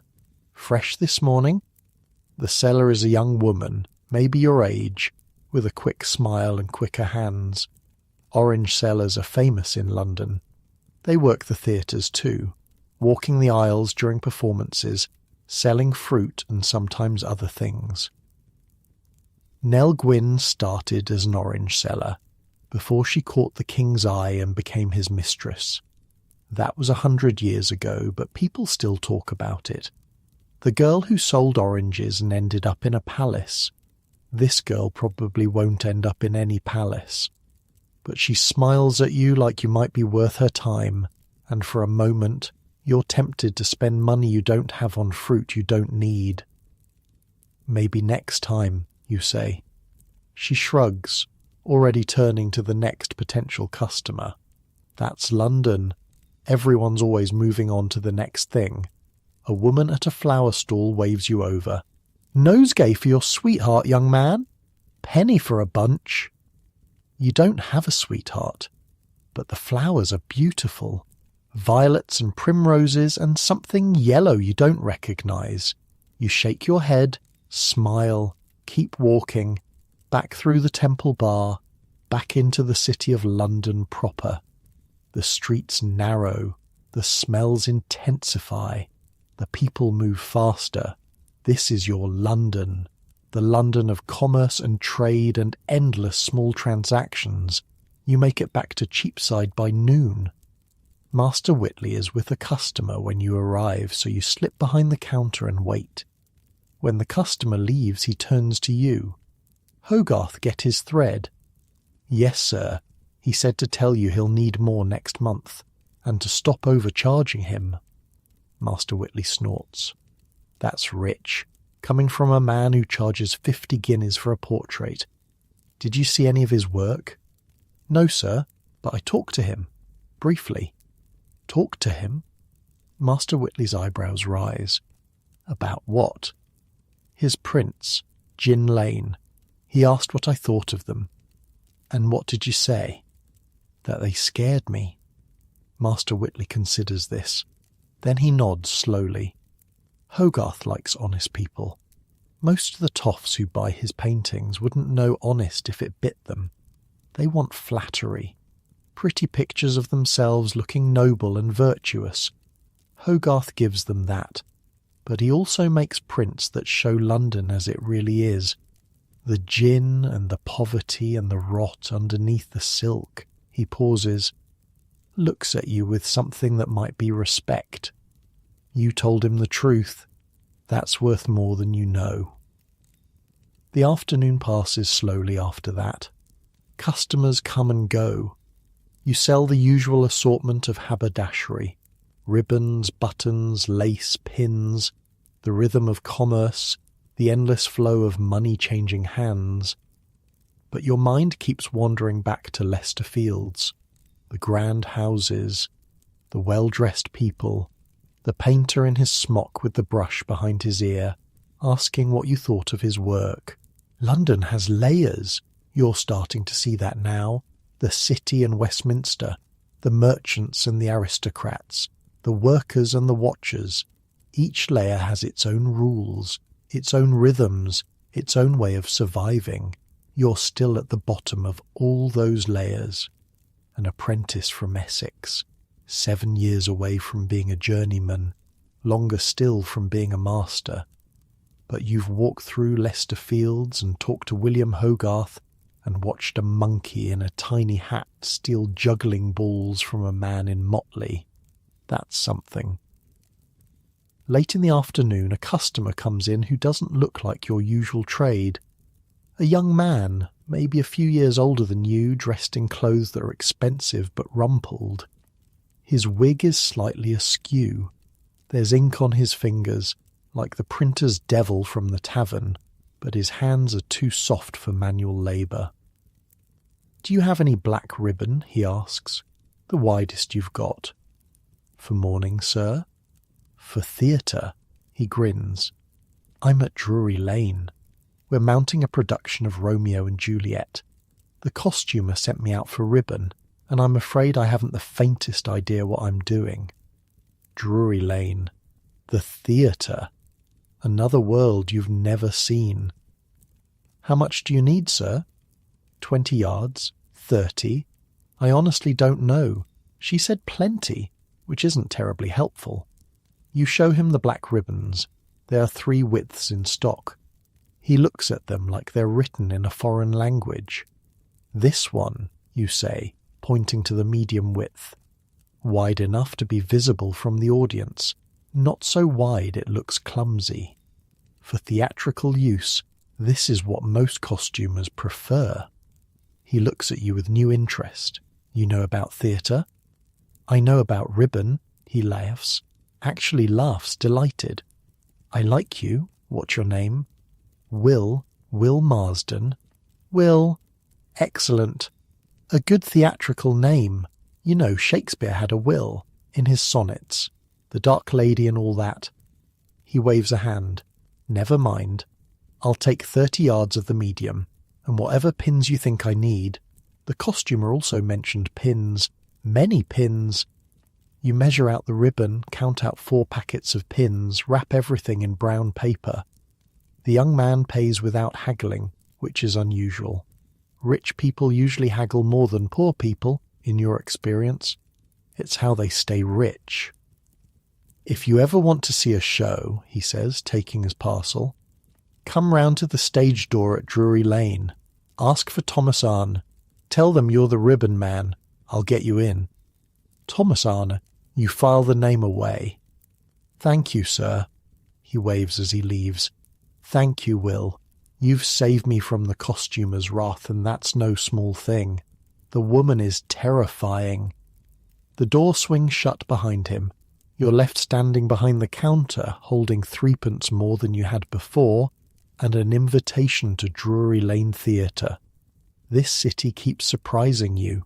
The days have a way of blurring together when you're learning a trade. You wake, you work, you sleep, you wake again. Before you know it, 3 weeks have passed since your trip to the West End. 3 weeks of ribbons and buttons and lace. 3 weeks of learning which customers will haggle and which will pay full price without blinking. 3 weeks of watching Master Whitley work his magic on wealthy clients and taking mental notes. And then, on a Monday morning, Jack shakes you awake earlier than usual. "Get up. It's hanging day." Hanging day. You've heard about these. Everyone in London has. 8 times a year the condemned prisoners from Newgate are loaded onto carts and paraded through the streets to Tyburn, where the gallows wait. The whole city turns out to watch. Shops close. Work stops. It's like a holiday, except instead of celebrating something, you're watching people die. I'm not sure I want to see that, you say. Jack is already pulling on his coat. You don't have a choice. Master Whitley gave us the morning off. Said we should go, see what happens to people who break the law. Educational, he called it. Educational? Right. The streets are already crowded when you step outside. People are streaming west toward Oxford Road, toward Tyburn. Whole families walking together. Parents holding children on their shoulders so they can see over the crowds. Vendors selling meat pies and roasted nuts and cups of ale. It's festive almost, like a fair. Except for where everyone's going. Jack knows the route. He's done this before. We'll cut through Holborn, he says, get ahead of the procession, find a good spot near the gallows. You follow him through streets that grow more packed with every step. The crowd has a strange energy, excited but also tense. Everyone's talking, laughing, but there's an undercurrent of something else. Anticipation, or maybe dread. You pass a woman selling ballads, printed sheets with songs about the condemned men, their crimes, their last words. Some of these ballads are written before the execution even happens. The printers just make up what they think the dying men will say. Nobody seems to mind. 3 for a penny, the woman shouts. The life and death of Tom Whitmore, the gentleman thief. Read all about his crimes and his final confession. Jack buys one. Unfolds it as you walk, reading out loud. Says here this Whitmore fellow robbed a coach on Hounslow Heath, took 40 guineas and a lady's diamond ring. Then he kissed the lady's hand and told her she was beautiful. Did that really happen? Jack shrugs. Probably not, but it sells ballads. The crowd thickens as you approach Oxford Road. This is the route the procession takes from Newgate Prison in the east to Tyburn in the west. 3 miles of public spectacle. The condemned ride in open carts surrounded by guards, while all of London watches them pass. You find a spot near a tavern called the Mason's Arms. The building has a balcony, and enterprising locals are charging people to stand on it. A shilling for a front row view. You don't have a shilling to spare, so you stay at street level, wedged between a butcher who smells like his profession and a woman selling oranges from a basket. First time? The butcher asks, seeing your face. That obvious? You've got the look. Green around the edges. He laughs, not unkindly. Don't worry. After the first one it gets easier. You're not sure you want it to get easier. The procession arrives maybe an hour later. You hear it before you see it. Cheering from down the road. The rumble of cartwheels on cobblestones. The clop of horses' hooves. Then the first cart comes into view. There are 3 carts today, each carrying condemned prisoners. Guards on horseback ride alongside, keeping the crowd from getting too close. A chaplain in black robes walks behind, reading from a Bible, though you can't hear his words over the noise of the crowd. The prisoners themselves look smaller than you expected. Just people. Men mostly, though you think you see a woman in the second cart. They're dressed in their best clothes. That's tradition. You dress up for your own execution, like you're going to a party. Some of them wave to the crowd. Some stare straight ahead, faces blank. One man is weeping, his shoulders shaking, supported by a guard who looks like he'd rather be anywhere else.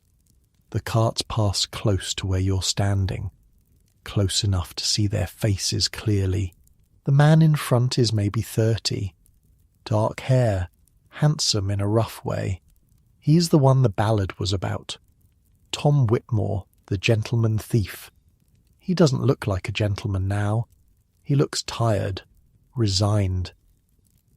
But when he spots a pretty woman in the crowd, he manages a smile and blows her a kiss.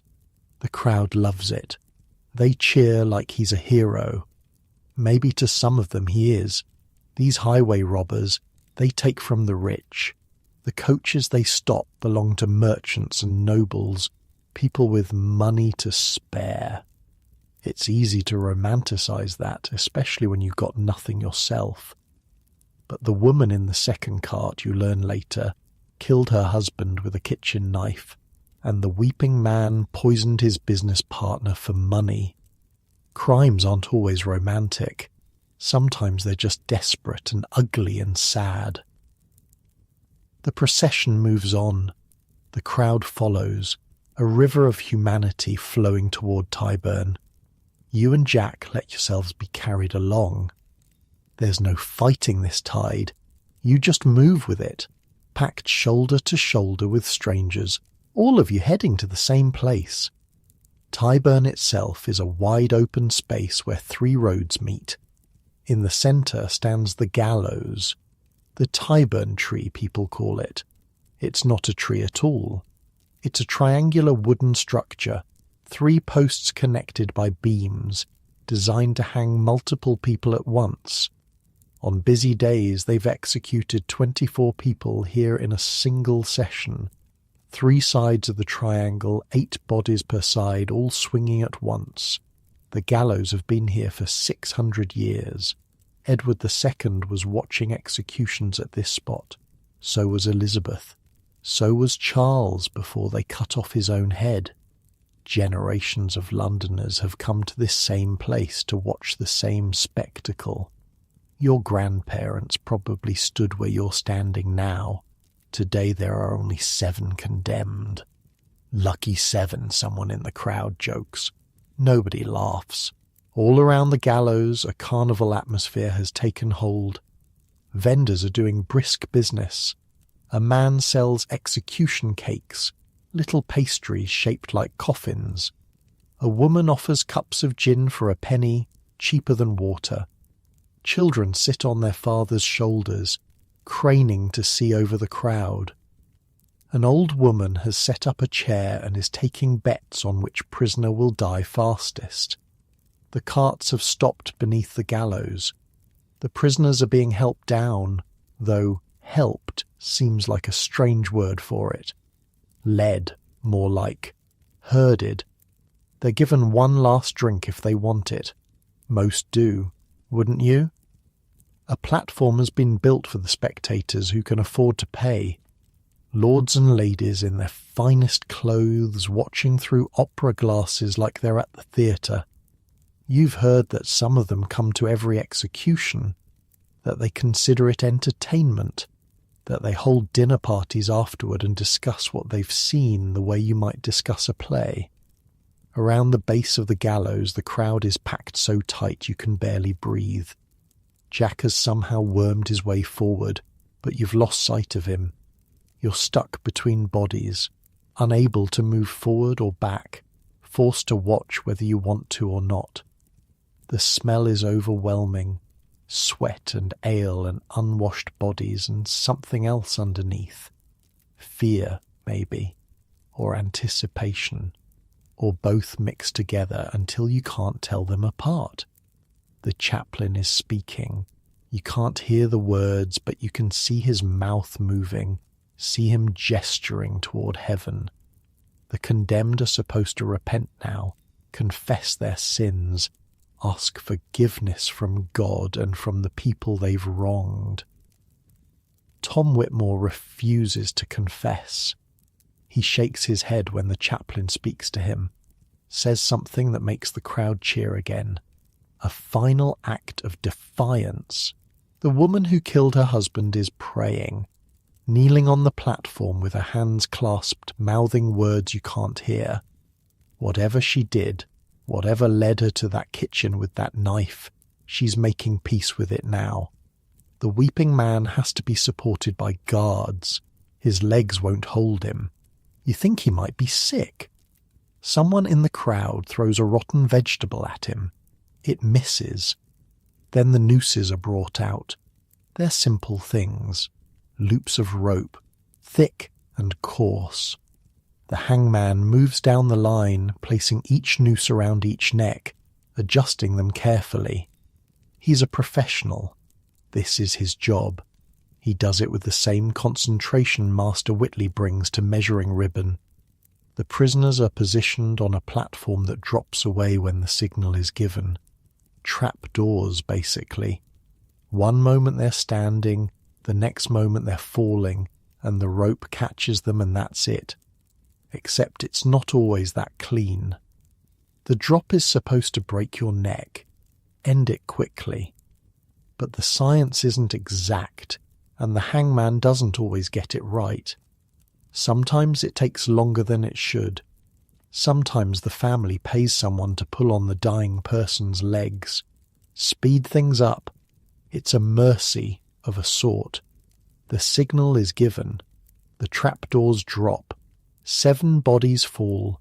You don't look away. You want to, but you can't. It's like your eyes are locked open, forced to witness this thing that's been done in the name of justice. Some of them die quickly. The drop does its work. Tom Whitmore is one of those.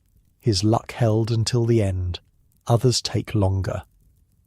That's the cruel truth of hanging. The science isn't perfect. The crowd watches in silence for those ones, or maybe you just can't hear anything over the rushing in your ears. Around you, people are reacting in different ways. Some are cheering, some are crying, some are eating their meat pies, watching the bodies swing completely unmoved. A group of pickpockets is working the crowd, taking advantage of everyone's distraction. Tyburn blossoms, they call themselves. They bloom while death happens. You feel sick. This is justice in Georgian London. This is what happens when you break the law. Steal 40 guineas from a coach, and you die in front of a cheering crowd. The bodies will hang for an hour before they're cut down. That's tradition. Let the crowd have their look. Let the lesson sink in. After that, the real business begins. The surgeons are already waiting at the edge of the crowd. They have legal claim to a certain number of bodies each year for their anatomy theatres and their students. The Company of Barber Surgeons runs a dissection hall near Newgate, where they cut open executed criminals in front of paying audiences. Medicine and spectacle all in one. The bodies the surgeons don't claim will go to the anatomists, private collectors who pay good money for fresh specimens. There's a whole underground economy in corpses. The resurrection men you heard about from the Link Boy, they're part of it. Bodies are worth money in Georgian London. Dead or alive, you're always worth something to someone. Some prisoners arrange for their families to claim their bodies quickly before the surgeons can get to them. They pay bribes to the guards, to the hangman, to anyone who can speed the process along. Nobody wants their father or brother ending up on a dissection table, cut apart while students take notes. A few will be buried in the churchyard near Tyburn. Criminals get their own corner, away from the respectable dead. No headstones, no markers, just a patch of ground that everyone knows not to walk on. You push your way out of the crowd.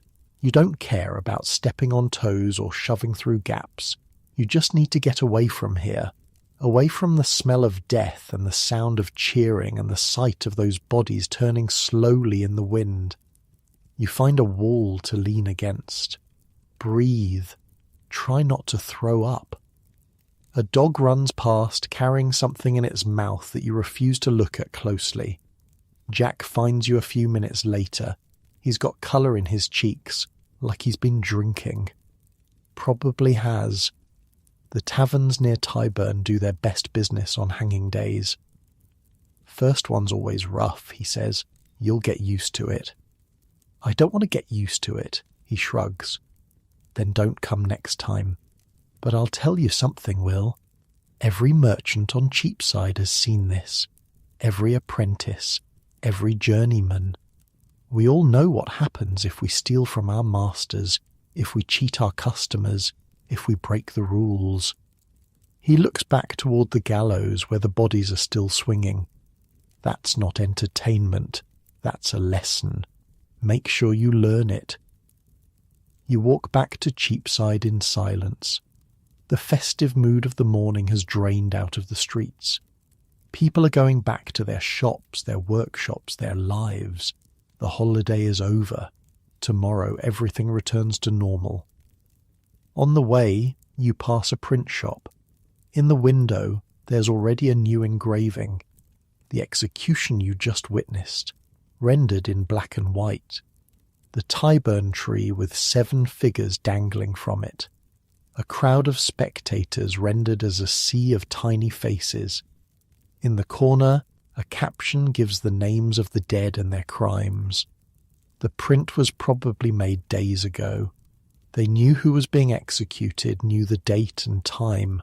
All the artist had to do was add the final details. The printers work fast.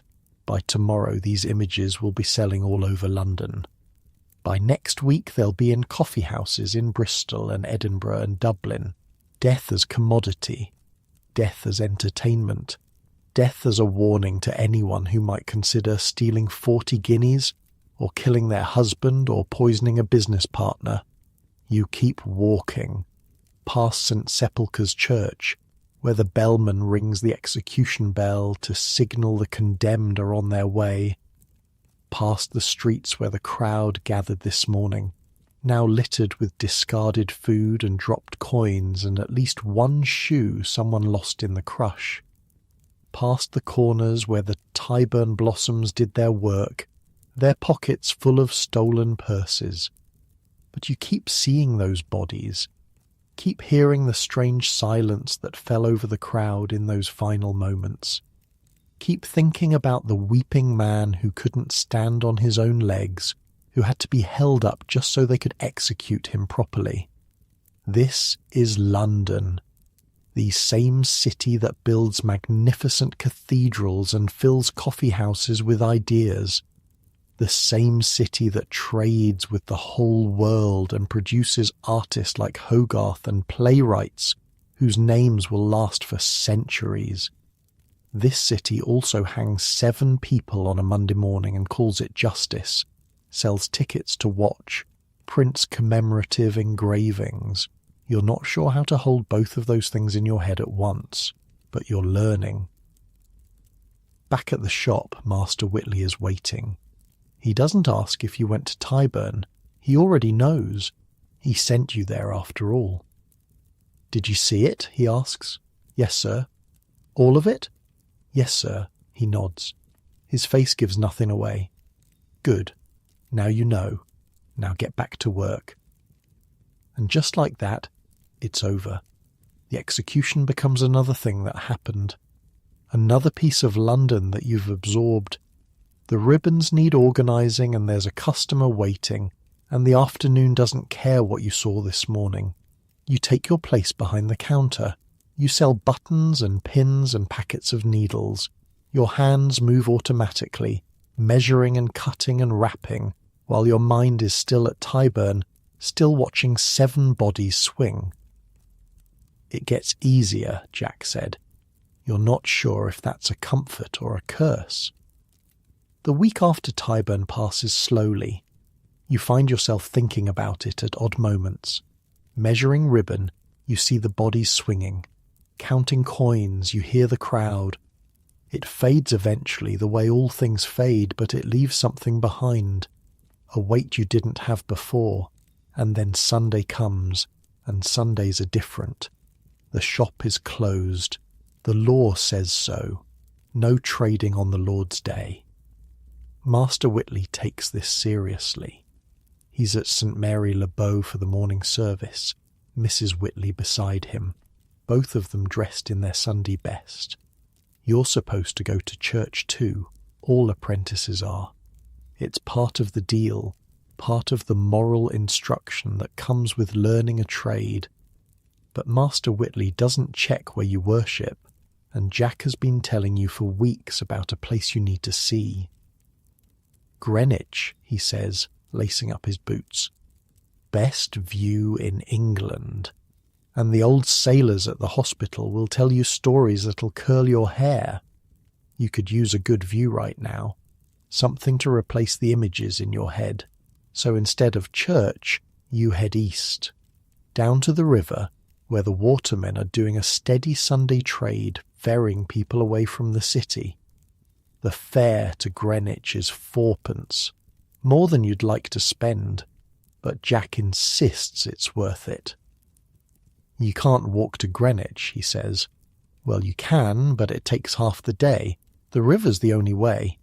The wherry carries you downstream, past the tower, past the wharves and warehouses, past the ships anchored in the Pool of London waiting to unload their cargoes. The city falls away behind you. The buildings thin out. The air starts to smell different. Less coal smoke, less sewage, more salt and mud and open water. You've never been this far east. The Thames widens here, becoming something more than a river, becoming the gateway to the sea. The waterman points out landmarks as you pass. The Royal Dockyard at Deptford, where the Navy builds its ships. The fishing villages that cling to the riverbank, their boats pulled up on the mud at low tide. The marshy lands where reed cutters work waist-deep in water, harvesting material for thatching. And then, around a bend in the river, Greenwich appears. You see the buildings first. 2 massive structures rising from the waterfront, their white stone gleaming in the morning light. Columned facades, domed towers, symmetry that speaks of money and power and absolute confidence. These aren't just buildings, they're statements. They're Britain saying to the world, look at what we can build. Greenwich Hospital, Jack says, for old sailors, the ones who fought the French and the Spanish and lost their legs or their arms or their minds doing it. The Crown takes care of them here. The wherry pulls up to a landing stage. You climb out onto solid ground and stand there for a moment, just looking. The hospital isn't one building but a complex of them, arranged around courtyards and gardens. Christopher Wren designed it, the same architect who built St. Paul's. You can see the similarity in the domes, in the classical proportions, in the way the whole thing seems to reach toward heaven. But St. Paul's is about God. This place is about the sea. You walk through the grounds, past clipped lawns and careful plantings. Old men sit on benches in the morning sun. Some of them are missing limbs. One man has a wooden leg, another an empty sleeve pinned to his coat. A few have faces scarred by fire or marked by disease. These are the veterans, the men who sailed with admirals whose names you learned as a child, the men who fought battles in oceans you'll never see. One of them catches you staring. First time here, lad? He's old, 70 at least, maybe more. His face is weathered like ship timber, and he's got a patch over one eye. The other eye is bright blue and sharp with intelligence. Yes, sir, I'm an apprentice, from Cheapside. Cheapside. He says it like it's a foreign country. Ribbons and buttons, I'd wager. Something soft. Haberdashery, sir, he laughs. It's a good laugh, rough but warm. I was at sea before you were born, before your father was born, probably. 40 years I served, fought the Spanish at Cartagena, fought the French at Toulon, sailed around Cape Horn in a storm that killed half the crew. He taps his eye patch. Lost this at Portobello, splinter from a mast hit by cannon fire. You don't know what to say. What do you say to someone who's lived a life like that? Sit down, lad. You're making me nervous standing there like a heron. You sit on the bench beside him. Jack has wandered off somewhere, probably chatting up a maid or looking for food. The old sailor doesn't seem to mind the company. What's your name? Will Marsden.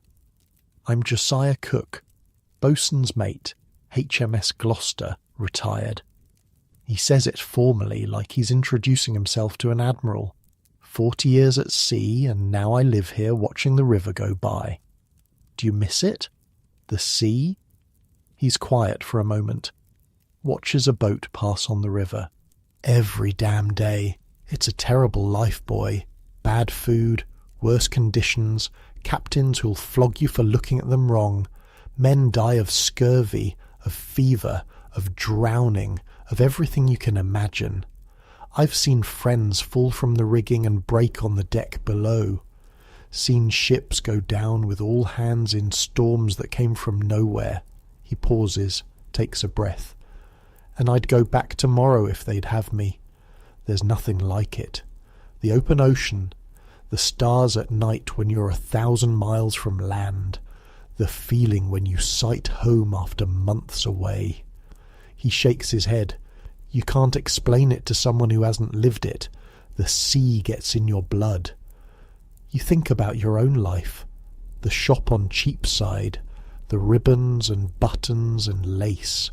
It's a good life, or it will be. Safe, predictable. You'll never lose an eye to a cannon splinter or die of scurvy in some distant ocean, but you'll also never see the things Josiah Cook has seen. The hospital treats you well, you ask? Better than I deserve. 3 meals a day, a warm bed, a doctor when I need one, which is more and more often these days. He gestures at the grand buildings around them. All this, just for old sailors like me. The Crown takes care of its own. Eventually. There's something in his voice when he says, eventually. A bitterness, maybe, or just the weariness of a man who's seen too much. It wasn't always like this, he says. When I was young, old sailors just died in the street, begging for coins, sleeping under bridges. The hospital only opened about 50 years ago. Before that, we were on our own. You think about the beggars on Cheapside, the ones missing arms or legs. You never asked how they lost them. Maybe some of them were sailors too. Go up the hill, Josiah says, pointing toward the parkland behind the hospital. There's a tree at the top. One Tree Hill, they call it. Best view in England, they say, and for once they're right. You thank him and stand up to leave. On impulse, you reach into your pocket and find the 3p you were saving for the return fare. Here, you say, pressing the coins into his hand, for your service. He looks at the money, looks at you. For a moment, you think he might be offended. Then he smiles. It's a different smile than before, softer. You're a good lad, Will Marsden. Don't let the city grind that out of you. You find Jack near the river, eating a meat pie he bought from God knows where, and together you walk up the hill. The park rises steeply from the hospital grounds. The grass is green and well kept, the trees carefully maintained. This is royal land. Queens have walked these paths. Kings have hunted deer here. The view from the top is considered so valuable that they've made sure nothing obstructs it. And when you reach the summit, you understand why. London spreads out below you like a map come to life. The river curves through the heart of it, silver in the morning light. You can see the dome of St. Paul's rising above everything else, the tower squatting by the river, the jumbled rooftops of the city, smoke rising from 1,000 chimneys. The ships in the pool, so many of them they look like a forest of masts. And beyond all of it, in the haze of distance, the hills of Hampstead and Highgate, marking the northern edge of the world you've come to know. Told you, Jack says through a mouthful of pie. Best view in England. You stand there for a long time. The wind is stronger up here, carrying the smell of the sea. Below you, the elegant Queen's House sits nestled between the grand colonnades of the hospital. Boats move on the river. Birds wheel overhead. The whole world seems to be spread out for your inspection. This is what Britain looks like from above. the centre of an empire that reaches around the globe. Ships leave from these waters and don't return for years. They come back carrying sugar and tobacco and tea and silk. They carry slaves from Africa and gold from South America and spices from islands whose names you can't pronounce. All of it flows through London. All of it passes beneath your feet. You're such a small part of this. An apprentice haberdasher from Essex, 17 years old, knowing almost nothing about the world. The merchants at the Royal Exchange would step on you without noticing. The lords in their sedan chairs would look right through you. In the great machinery of empire, you're barely a cog. But you're here. You're part of it. Every ribbon you sell, every button, every packet of pins, it's a tiny piece of the same system that built the hospital below and filled the river with ships. Maybe that means something. The sun climbs higher. The morning service will be ending soon. Master Whitley will be walking home from St. Mary le Bow, and if he finds out you skipped church, there'll be trouble. But for now, for this moment, you're standing on top of the world. We should head back, Jack says, in a minute. You take one more look. Try to fix it in your memory. The curve of the river, the dome of St. Paul's, the ships and the buildings and the endless sprawl of streets and houses and lives. You came to London 6 months ago with nothing but a letter of introduction and a bundle of clothes. You didn't know anyone, didn't know anything. The city was overwhelming, terrifying, too big to comprehend. Now you know things. You know which streets to avoid at night. You know how to negotiate with a Southwark button merchant. You know what it looks like when 7 people die on a Monday morning. You know the smell of the Thames at low tide and the taste of cheap ale at the Feathers and the sound of the Bow bells calling you home. You're becoming a Londoner. The thought is strange. You still think of yourself as a boy from Essex, but Essex is fading.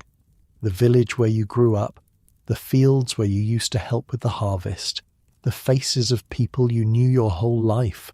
They're becoming memories now, stories you tell yourself about who you used to be. Who you're becoming is something else, something shaped by this city and its rhythms, its noise and its smell and its endless hunger for commerce, its beauty and its brutality, its Hogarths and its hangings. Will, seriously, we need to go. You turn away from the view, start down the hill. The walk back to the river takes longer than the walk up. Your legs are tired, your mind is full.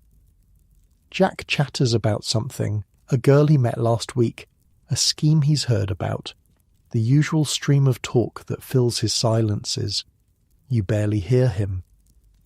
On the wherry back to London, you watch the city grow larger as you approach. The buildings stack up against the sky. The noise starts to reach you, even from the water. The familiar reek of the Thames, the undertow of rot and sewage that you've somehow stopped noticing. Home. It's not the home you were born in. It's not the home where your parents still live and your brothers still work the fields. But it's home now. The place where you sleep and eat and work and learn. The place where you're making a life. The wherry pulls up to the stairs near the tower. You climb out, pay the waterman with money Jack lends you and start the walk back to Cheapside. The streets are quiet. Sunday afternoon. Most of the shops are shuttered. People are in their homes, resting before the week begins again. Tomorrow is Monday. There will be customers to serve and suppliers to negotiate with, and fabric to measure and money to count. The endless rhythm of trade that keeps the city alive. But that's tomorrow. Right now, you're walking through the quietest London gets. The church bells are ringing somewhere, marking the hours. The light is golden, late afternoon, the sun starting its descent toward the rooftops. You pass a beggar on a corner, an old man missing one arm. You think about Josiah Cook in his comfortable bed at Greenwich Hospital, and you think about this man sleeping on the street, and you wonder what the difference is between them. Luck, maybe, or connections, or just the random chance of being in the right place at the right time. You give him a halfpenny. It's almost the last of your money. He looks at you with eyes that have seen too much. God bless you, young master. You keep walking. The shop is ahead. The shuttered windows, the familiar sign, the door that leads to the life you've chosen. Master Whitley will be home by now. Supper will be cooking. The evening will pass in the usual routine of chores and conversation, and the slow settling into sleep. And then tomorrow. And then the day after that. And all the days that follow, stretching out ahead of you like the view from One Tree Hill, too vast to comprehend, too full of possibility to ignore. You push open the door and step inside. After Greenwich, something shifts, not dramatically, not in any way you could point to and say, there, that's when it changed. But something is different now. The city feels less like a monster trying to swallow you, and more like a place where you might actually belong. The weeks turn into months. The months start to blur together. You learn the rhythms of the shop so deeply that they become part of you. The morning opening, the midday lull, the afternoon rush, the evening counting of coins. You know which suppliers are honest and which ones pad their invoices. You know which customers will pay full price and which ones will haggle until you're both exhausted. You know the weight of a bolt of silk in your hands, the feel of good lace between your fingers, the slight differences in thread that mark the difference between quality and garbage. Master Whitley watches you less now. He trusts you with the counter when he's busy elsewhere. He sends you on errands that require judgment, not just delivery. Last week, he asked your opinion on a new supplier's samples. He listened to what you said. That felt like something. Jack finishes his apprenticeship in the spring. 7 years done, his time complete. He's a journeyman now, free to work for wages, free to move between shops, free in ways you won't be for another 5.5 years. He takes a position at a mercer's on Lombard Street, better pay and better prospects, and just like that, he's gone. You get a new roommate in the attic, a boy from Kent named Samuel, 15 years old, even greener than you were when you arrived. He jumps at every noise, gets lost on every errand, looks at the city like it might swallow him whole. You remember feeling like that. It wasn't so long ago. It gets easier, you tell him one night, when he's lying awake in the dark, too overwhelmed to sleep. Give it 6 months. You'll know the streets. You'll know the people. It starts to feel like home. He doesn't believe you. You can hear it in his silence. But he will. Eventually. The seasons change. Summer brings heat and stench. The Thames reeking so badly that even the watermen complain. The whole city seems to simmer, tempers fraying, people moving slower through streets that feel like ovens.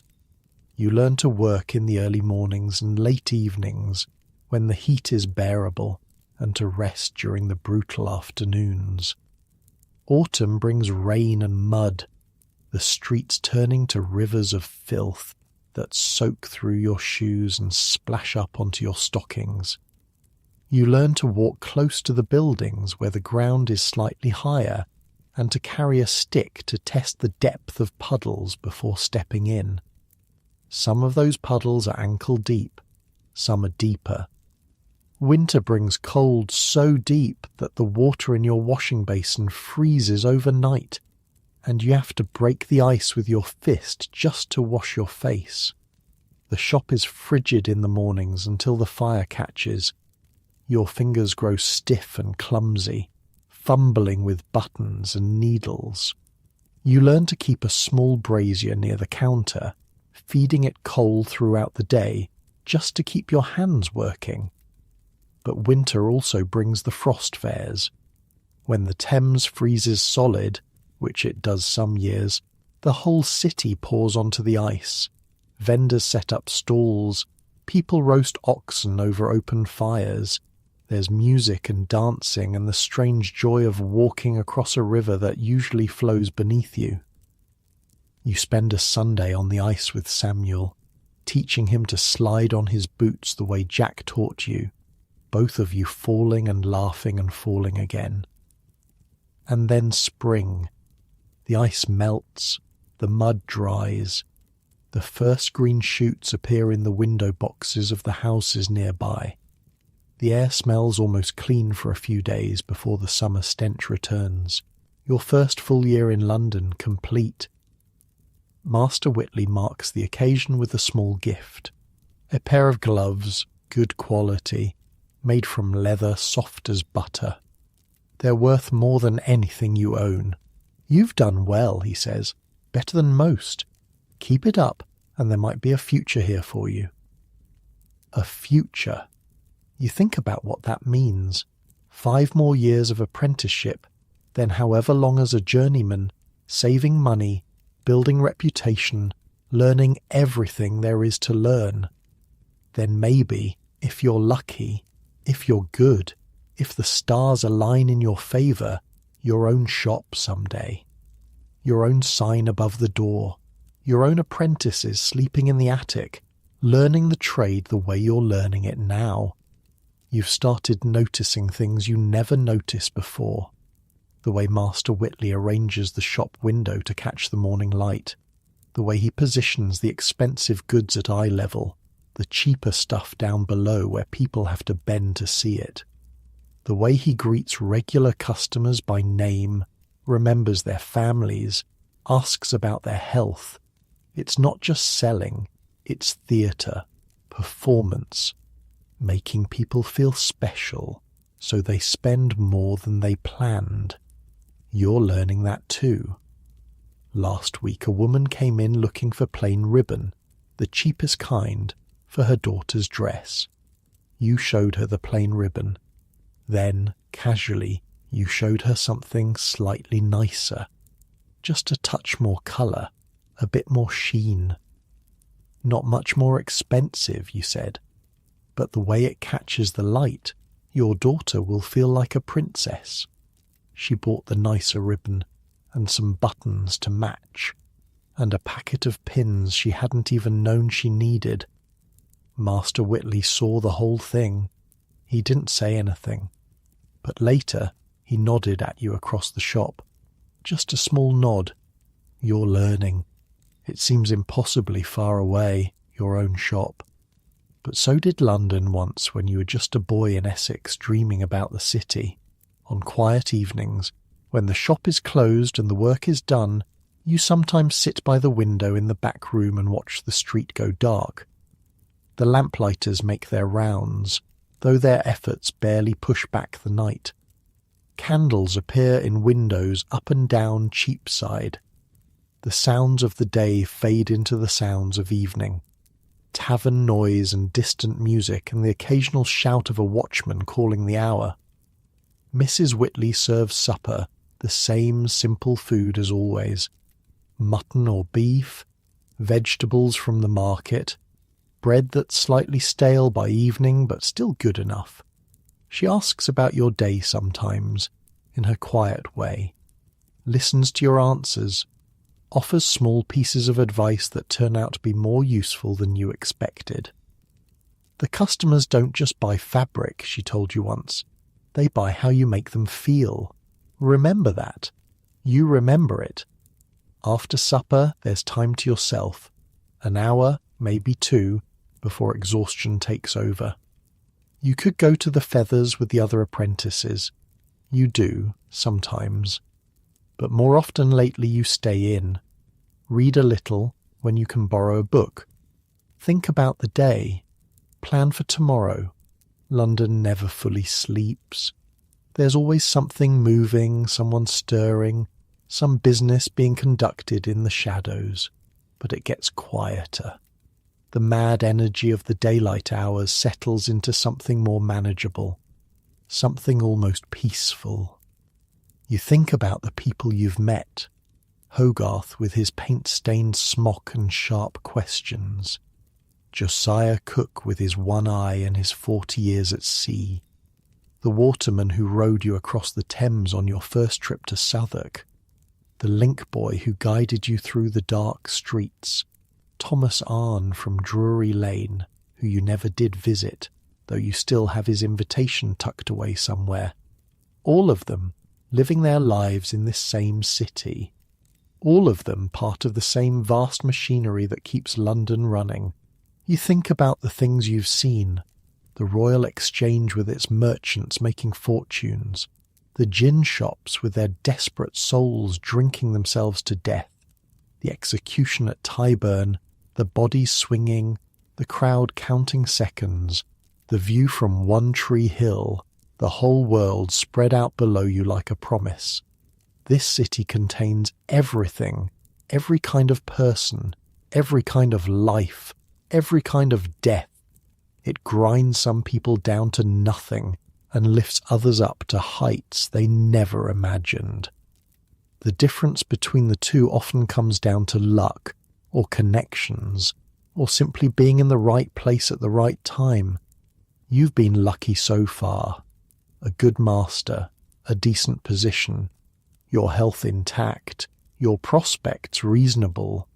Not everyone can say the same. Tomorrow there will be more customers, more ribbons to measure, more buttons to count, more negotiations to win or lose, the endless dance of commerce that keeps the city alive.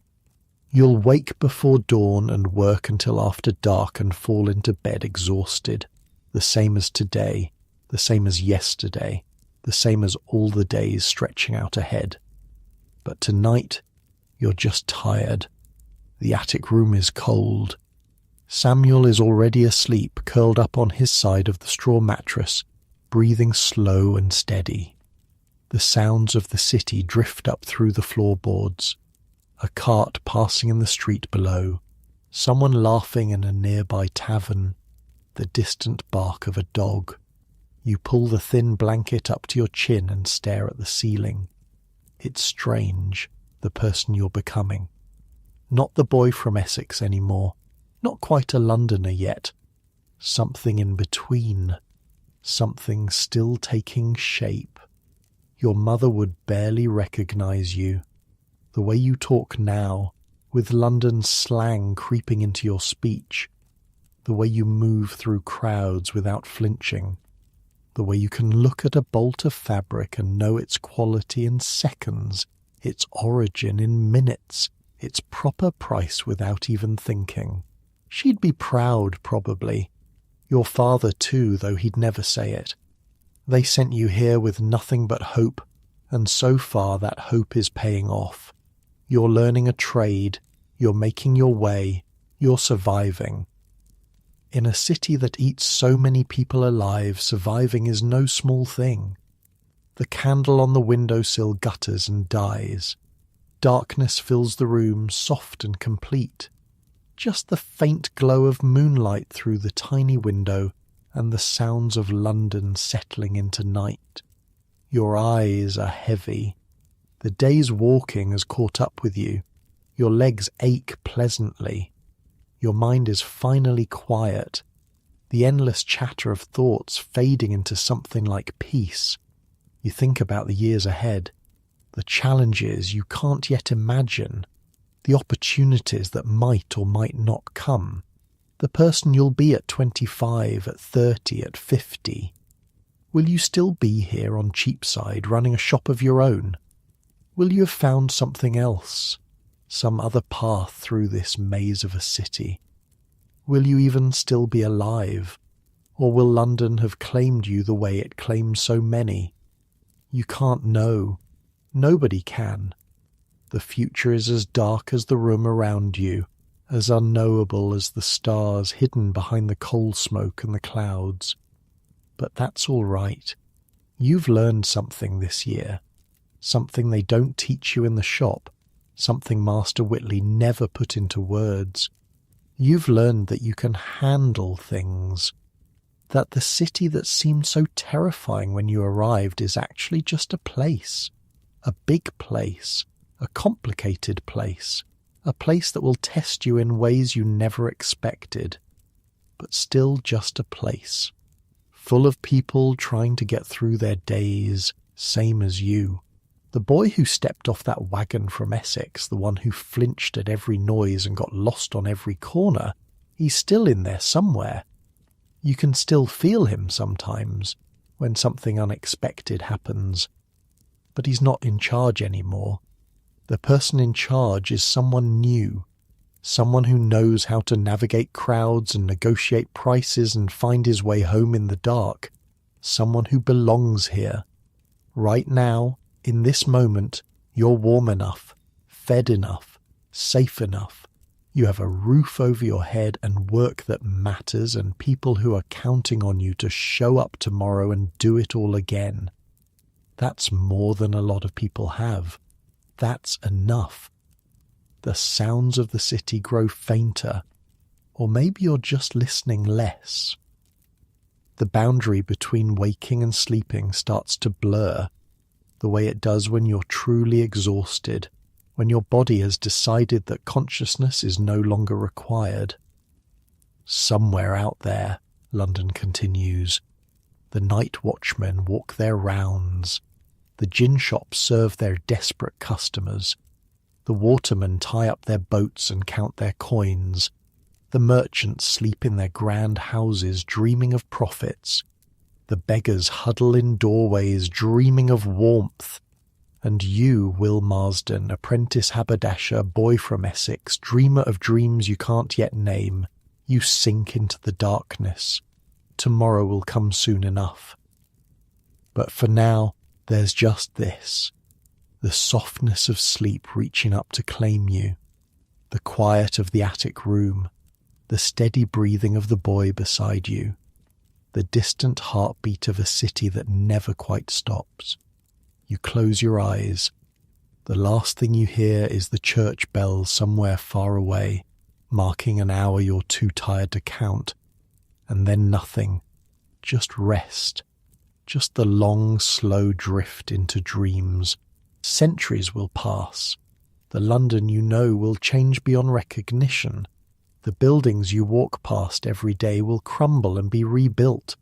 The streets will be paved and lit and filled with machines you couldn't imagine. The Thames will be tamed. The plague will be conquered. The hangings will end. But people will still live here, still work here, still dream here, still fall asleep at night with the sounds of the city in their ears, wondering what tomorrow will bring. Some things don't change. The human heart doesn't change. The need for rest at the end of a long day, that doesn't change either. So let it come. Let sleep take you the way it took Will Marsden in his attic room on Cheapside 280 years ago. Let the world fade. Let the noise quiet. Let your thoughts slow and soften and finally stop. You've earned this rest. Take it and dream of whatever dreams may come. Good night.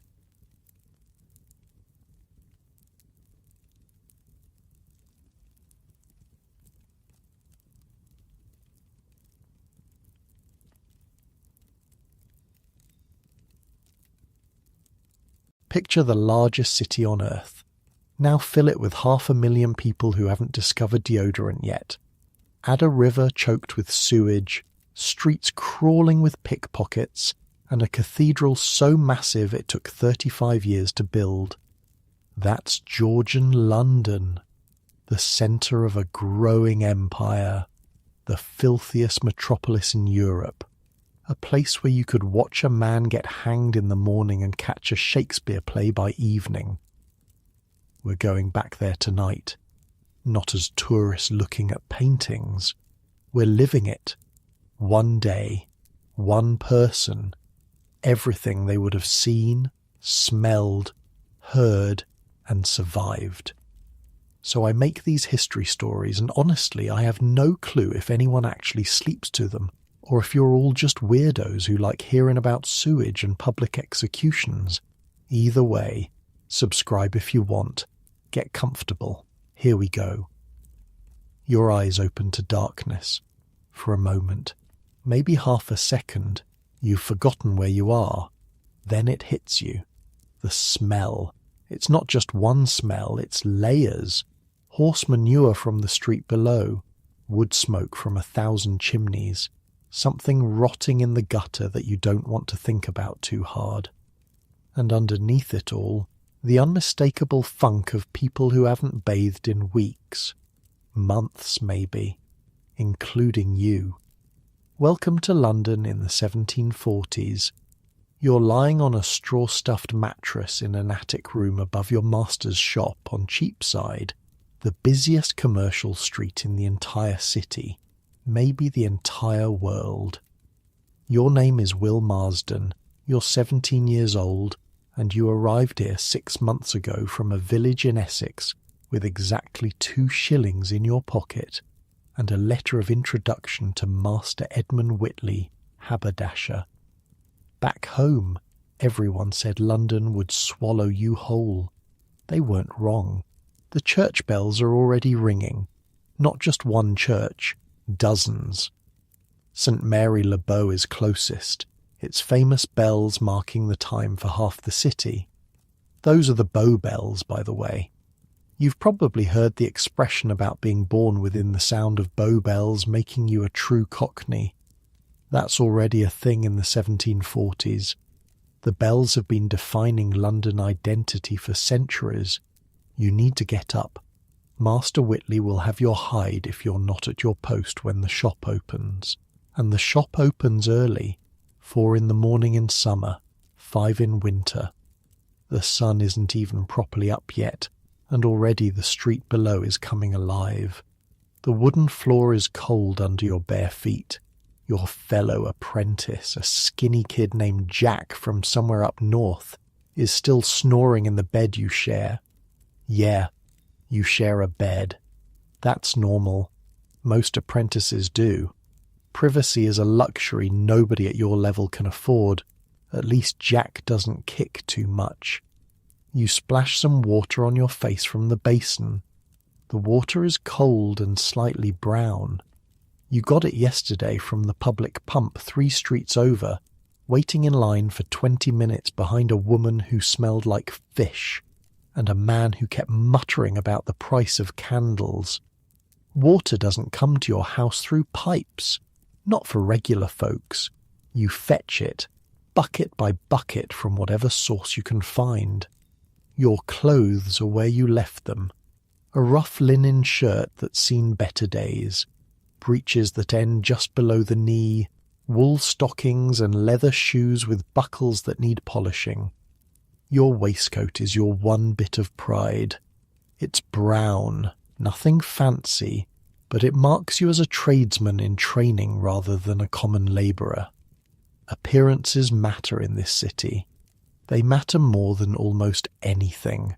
By the time you get downstairs, Master Whitley is already in the shop, arranging bolts of fabric on the wooden counter. He's a round man with a red face and surprisingly delicate hands. Those hands can tell the difference between Dutch linen and Flemish linen just by touch.